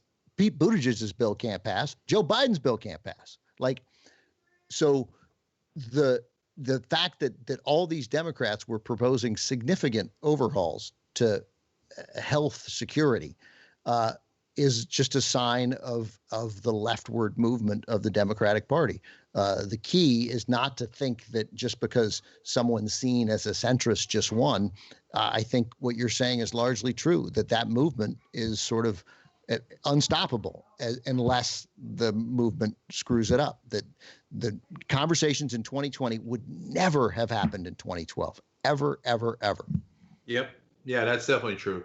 But, is it ever actually going to come to fruition? And there's going to be a lot of things in its path before it gets there. But I'm not even just talking about the Democratic Party or politics, but are we going to get a cultural shift? And that even affects the media, where, if you've got progressives in charge and they actually have power, then the media will listen to them more. And maybe we get to a point where we go, the Republicans, where the media says things like, the Republicans say that they're worried about voter fraud with mail-in ballots, but there are absolutely zero cases of voter fraud with mail-in ballots. So the Republicans, I guess, I don't know that there's ever going to be a moment where they say the Republicans are lying, right? But the Republicans are incorrect. That is not a thing. Whereas voter suppression happens to millions of people across the country, and just forcefully and accurately report the news. I mean, we're whispering of a dream that reporters 10 years from now maybe do their job. Well, I mean, we're going to disagree on that, because I think a lot of them have done their job. And I think in the marketplace where there's been so much corporate takeover of this, that doing their job has been incredibly hard. So there's been a movement away from independent journalism. All right. On that uplifting note, may you guys lead such a good life that you too finish the Mayo. All right. Have a great day, everybody. We'll see you next time.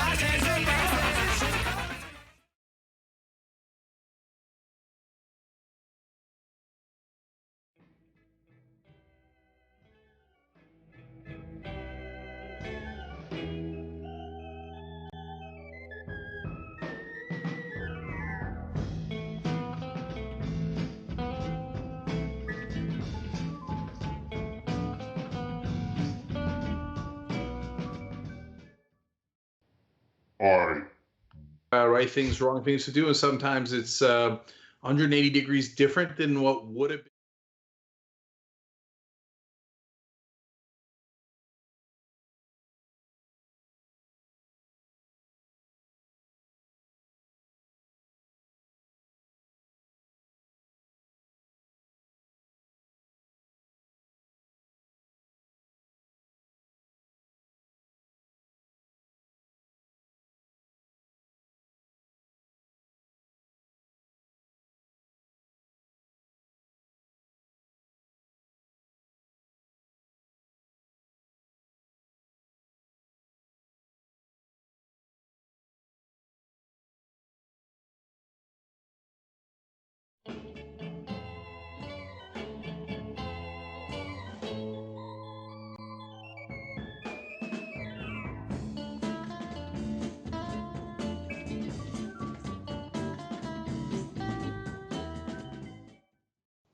All right, back on the Young Turks post game.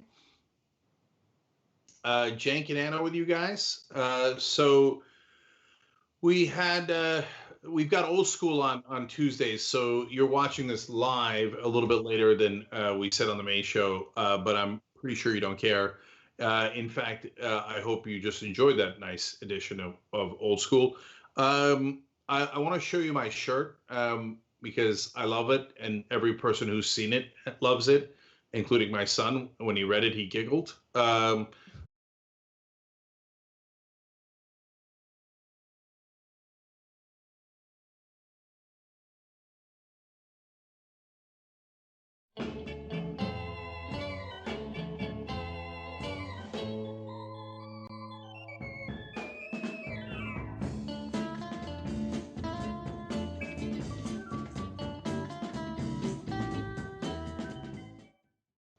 All right. Back on the Young Turks post game. Jank and Anna with you guys. So we've got Old School on Tuesdays, so you're watching this live a little bit later than we said on the main show, but I'm pretty sure you don't care. In fact, I hope you just enjoyed that nice edition of Old School.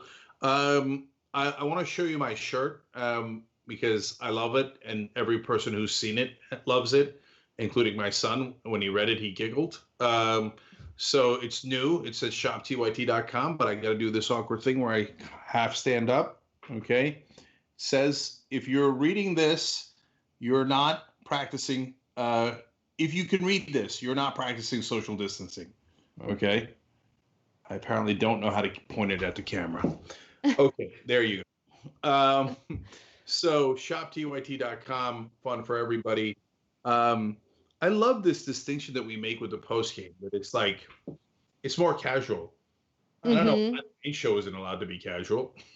Yeah. And these days, we are doing a lot of clips inside the post game, but you guys always get it first, and you get all this extra fun nonsense. One of my favorite comments in a long, long time was somebody who said recently, like last week or the week before, about how, it was somebody who gave the $300 to the tyt.com/go campaign. He said, I didn't know how fun the live show was until I started watching it. I didn't know what I was missing by just watching the YouTube clips. So I love that. Thank you, guys. And the post game, I hope, arguably, is even more fun. All right. You want to start off with a story that isn't fun? Sure. Yeah. All right, cool. And look, guys, the reason why we're doing more stories in the post game is because clearly our main show during this pandemic has been cut in half from 2 hours to 1 hour. And I just feel guilty when we don't give you guys all these stories. So I want to make sure that we cover as much as possible. Okay, moving on. Yeah. So CBS News reporter Paula Reed asked Donald Trump some questions that challenged his decision-making early on during the pandemic. Clearly, he didn't like it, which is what you're about to see in the next clip. Bought yourself some time. You didn't use it to prepare hospitals. You didn't use it to ramp up testing. Right now, nearly 20 million you're so people disgraceful. are unemployed. It's so disgraceful the way you said it. Let me just listen. I just went over it. Or this rant supposed to make people feel I just went confident over in it. an unprecedented crisis. Nobody thought we should do it, and when I did it, But what did you do with the time that you bought? you know The we month did. of February. That You know what we video did? was a gap. What The do you entire do? month of February. What do you do when you have no case in the whole United States? You had cases when in February. excuse me, you reported it. 0 cases, 0 deaths on January 17th. January, February, the entire January, month of I said in February. Your video January. has a complete gap. On Month of January February. 30th. What did your administration do in February with the time that your travel ban bought A you? lot. What? A lot. And in fact, we'll give you a list. What we did, in fact, part of it was up there. We did a lot. Look. God, he's just such a little bitch. Like, I just can't get over how much of a little bitch he is. Like, you're the president of the United States. Like, anytime a journalist challenges him, of course he loses it. Anytime a female journalist challenges him, he really loses it. Listen, if you did such a great job, you should love questions like that. You should absolutely love, because it gives you an opportunity to tell the world what a great job you did. But he didn't do a great job. He did a horrible job. He continues to do a horrible job. Yeah. That's how every questioning should go. Hold them accountable. So wait a minute. You say that it was such a great thing that you closed down travel from China, which is not exactly right either, but let's give it to them. And so that presumably bought you more time to respond. Great. So what did you do in that time? Well, you said there were no cases, Trump says. Wait a minute. No. Well, number one, we weren't talking about that. Number two, we're talking about February, not January. You have to do that real time. Otherwise, he just gives a fake answer that doesn't make any sense. What did you do with that time in February? On January 17th, there were no cases. That is not at all responsive to the question. And so the reality is he didn't do anything in that time. And we showed you on the show yesterday the timeline. And the main reason was he didn't want the stock market to fall. And like, the usual short-sighted, unintelligent person that he is, he thought if you ignore it, then people won't know about it, and that way, if it looks like you're preparing and it's really serious, people will be more worried, and hence the stock market will go down, and his chances of re-election will go down. So, what did he do, for example, on February 27th? He did, to be fair to him, and this will probably be included in the list he's going to hand out to the press soon about all the wonderful things that he did. He held a meeting at the White House with two well-known experts on coronavirus, Diamond and Silk. That's true, by the way. Not the part that they're experts. The fact that they were actually at the White House when Trump should have been preparing to buy testing equipment, masks, protective equipment, ventilators. Instead, he was playing silly little marketing games with Diamond and Silk. One more clip from this exchange. Look, you know you're a fake. You know that. Your whole network, the way you cover it, is fake. And most of you, and not all of you, but the people are wise to you. That's why you have a lower approval rating than you've ever had before, times probably 3. And when you ask me that question, let me ask you this: why did Biden apologize? Why did he write a letter of apology? No, that's very important. Why did the Democrats think that I acted too quickly? You know why? Because they really thought that I acted too quickly. We have done a great job. Now, I could have kept it open. And I could have done what some countries are doing. They're getting beat up pretty badly. I could have kept it open. I thought of keeping it open because nobody's ever heard of closing down a country, let alone the United States of America. But if I would have done that, we would have had hundreds of thousands of people that would right now be dead. We've done this right, and we really have done this right. The problem is the press doesn't cover it the way it should be. At some point, there needs to be a serious decision made as to whether it even makes sense to go to these briefings and cover them at all, right? Like, why spend any time and resource? Like, he's not interested in giving anyone any valuable information. This is his campaign rally. That's all this is. And it's red meat for his base. His base loves that. Normal people, normal, rational thinking people who see and hear, like, themselves, all the failures that Donald Trump has made, see that and they realize, like, there's no value in it, right? Trump's base loves it because it's red meat. So why are we helping Donald Trump in his re-election campaign by covering this nonsense? And I'm not saying by covering his exchange with this reporter. I'm talking about the press overall. Yeah. So there's two things that he said that were accurate in there. Everything else was gibberish. So he did ban travel from China for Chinese nationals. Still, a ton of people came in the country from China. And it's not like the virus goes, oh, I'm only giving it to Chinese nationals. But he did do that. And I think it was marginally helpful. Was it? But he's trying to paint it as, oh, I closed it all down, and that's all you needed to do. And maybe he does think that. I think it's mainly marketing, but he might be stupid enough to believe that. That's actually a tiny, tiny fraction of what you were supposed to do. No, much more importantly, and everybody that's experts on this say travel bans are at best marginally helpful. Some even think that they're counterproductive. But let's give it to them. But the things that you're actually supposed to do is you're supposed to get testing in the field as soon as humanly possible, because it allows you to know who has it, isolate them. Who did they have contact with? Isolate them so that you could mitigate the spread of the disease. That is so much more important. Get all the healthcare workers, let alone everyone in the country, masks and gloves so they don't spread this disease, which is airborne and stays on surfaces for as long as 2 or 3 days. So much more important. But all he has is, oh, I banned the Chinese. I banned the Chinese. No, the Democrats didn't want to do it. They didn't want to do it. I banned the Chinese. I'm the best. I banned the Chinese. Right? So he's exhausting. His lies are exhausting. His buffoonery is exhausting. And he goes after CBS and says that they have low approval ratings. There are no approval ratings for CBS. Like, everything he says is projection. He knows he's a failure. Like, that's the thing. And, like, honestly, that gives me solace. Like, knowing that he struggles with himself. Like, he knows that he's a little bitch. He knows that he's failed. And so he goes around telling other people that their approval ratings are low when there are no approval ratings for them. He's insane. He's a nervous wreck. Every night he goes to sleep, he can't sleep. It's racing through his head. Yeah, like you know all those phrases that he has. Yeah, low approval rating. Totally. He's like, oh, CBS low approval. What does it mean for CBS to have a low approval rating? And why would that be relevant to how you handled coronavirus and how many people died? So, but at night he's thinking like, I'm not winning with this. This is a mess. This is a mess. Everything's projection. Everything he says out, sad, baby, the low approval ratings, right? It's all about him. It's all about him. So I enjoy his neurosis, at least in that it terrorizes himself. They always say, oh, Trump's living rent-free inside your head. No, I can't wait to get him out. He's living rent-free inside his own head. Okay. Yeah. So, but importantly, now I promised you one other thing that he got right. He says, oh, Biden's apologizing to me, etc.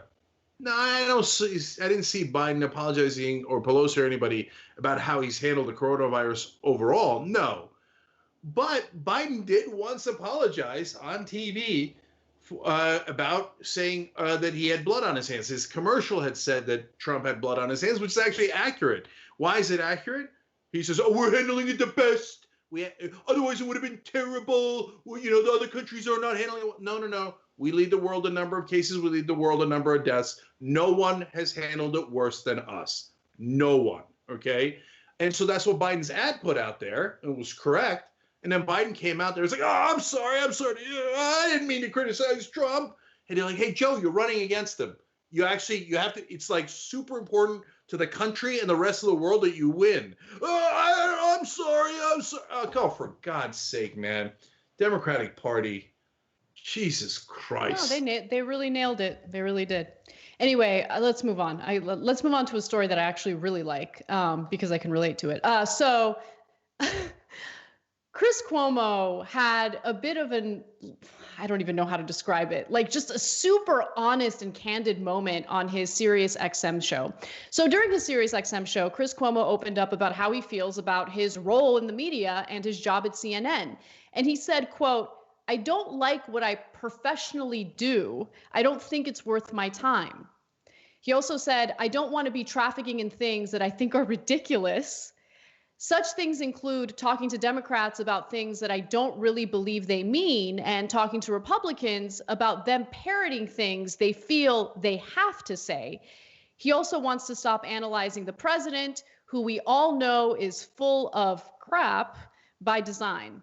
So there was more of what he had to say, but I just thought it was such an enlightening moment because, I mean, I've been candid with our audience. There are definitely days where you read the news and you deal with the people you deal with, not, in my case, not at work, but just the subjects that we cover and the people involved in those stories. And you just feel like there's no point, that you're not getting through to people, that it has no positive influence, and that it's a giant waste of time, especially when you see the country deteriorating as rapidly as it is. And so when I saw that, I really appreciated it because I thought maybe I feel that way because I work in independent news. I always wondered how people who are like highly successful in traditional media feel. And I'm happy to find that they feel the same way, that everything is BS. Well, this is part of why we like Cuomo. Sometimes he slips up and is too honest. He got into another part about why he's frustrated, which we empathize with as well. Then he backpedaled, but that was to be expected. But in terms of the BS factor, they have to deal with it on mainstream media 1,000 times more than we do. So if a Republican comes on and does nonsense talking points, I'll yell at him, I'll cut his mic, and then I'll throw him off air. I don't care. So I'm not going to let you BS our audience. On the other hand, we probably have the most productive conversations with conservatives of anyone, because from time to time, we actually do find honest conservatives and then have really interesting conversations where sometimes we'll even find agreement and then wouldn't yell at each other when we don't. But you got to be honest, and you can't do talking points. And so, but if you work on CNN, you have to put up with that crap 24/7. That's the business model. And by the way, the Republicans are not alone. The Republicans are much worse. But establishment Democrats have talking points up the gazoo, to borrow a phrase from Joe Biden, I'm sure. No malarkey. Okay, it's up the gazoo. So let me give you more of what he said.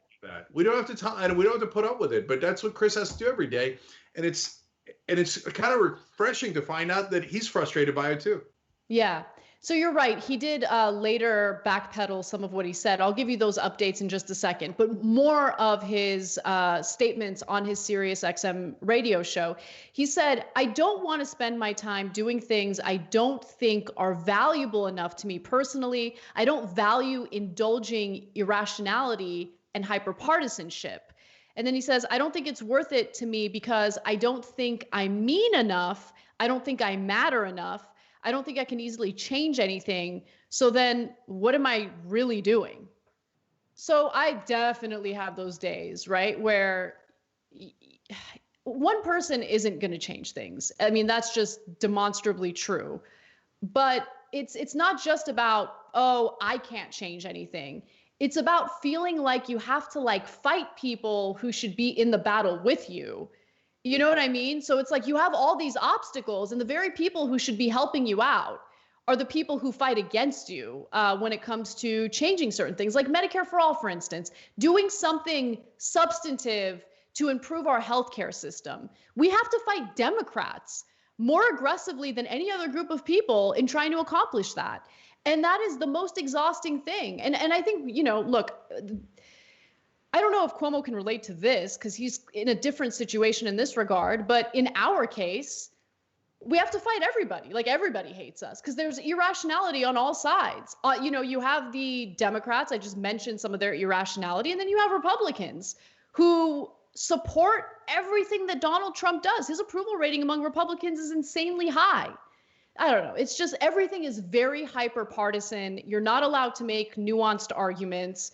People will put words in your mouth all the time, even when you make your own clear statements about things. And so, sometimes it gets tough. So on the hyperpartisanship, it's really nuanced and complicated because I bet Chris and us would not agree on a lot of what he means by that. I bet he would find, because we don't agree necessarily politically, he's far more moderate, in terms of the center of Washington and New York, to be honest. But at least he's open and honest and open-minded about it. But anyway, I'm sure that he would consider progressives hyperpartisan. But the reality is, to me, that I agree with Anna, that hyperpartisanship is not about your positions. So Josh Hawley, who's a Republican senator, is very right-wing, but I believe that a lot of his positions are honest, and that's okay. I don't mind that kind of so-called partisanship as long as it's honest. What I can't stand is the ideologues. And some of them, most of whom are disingenuous. They parrot talking points, whether they're Republican talking points fed to them by ExxonMobil and Pfizer and Johnson & Johnson and all those companies that they actually work for, or it's Democratic establishment who are far more sophisticated and working for the same exact companies and to find a way to support them while pretending to be fighting against them. Or, by the way, now new ideologues on the left who are like, nope, absolutes. I only deal in absolutes. I only deal with black and white. And if you try to do nuance, I'm going to shut off my mind. Okay, well, then we don't agree. We just don't agree. And so it's hard not to get frustrated by all of those factors, which are dominant.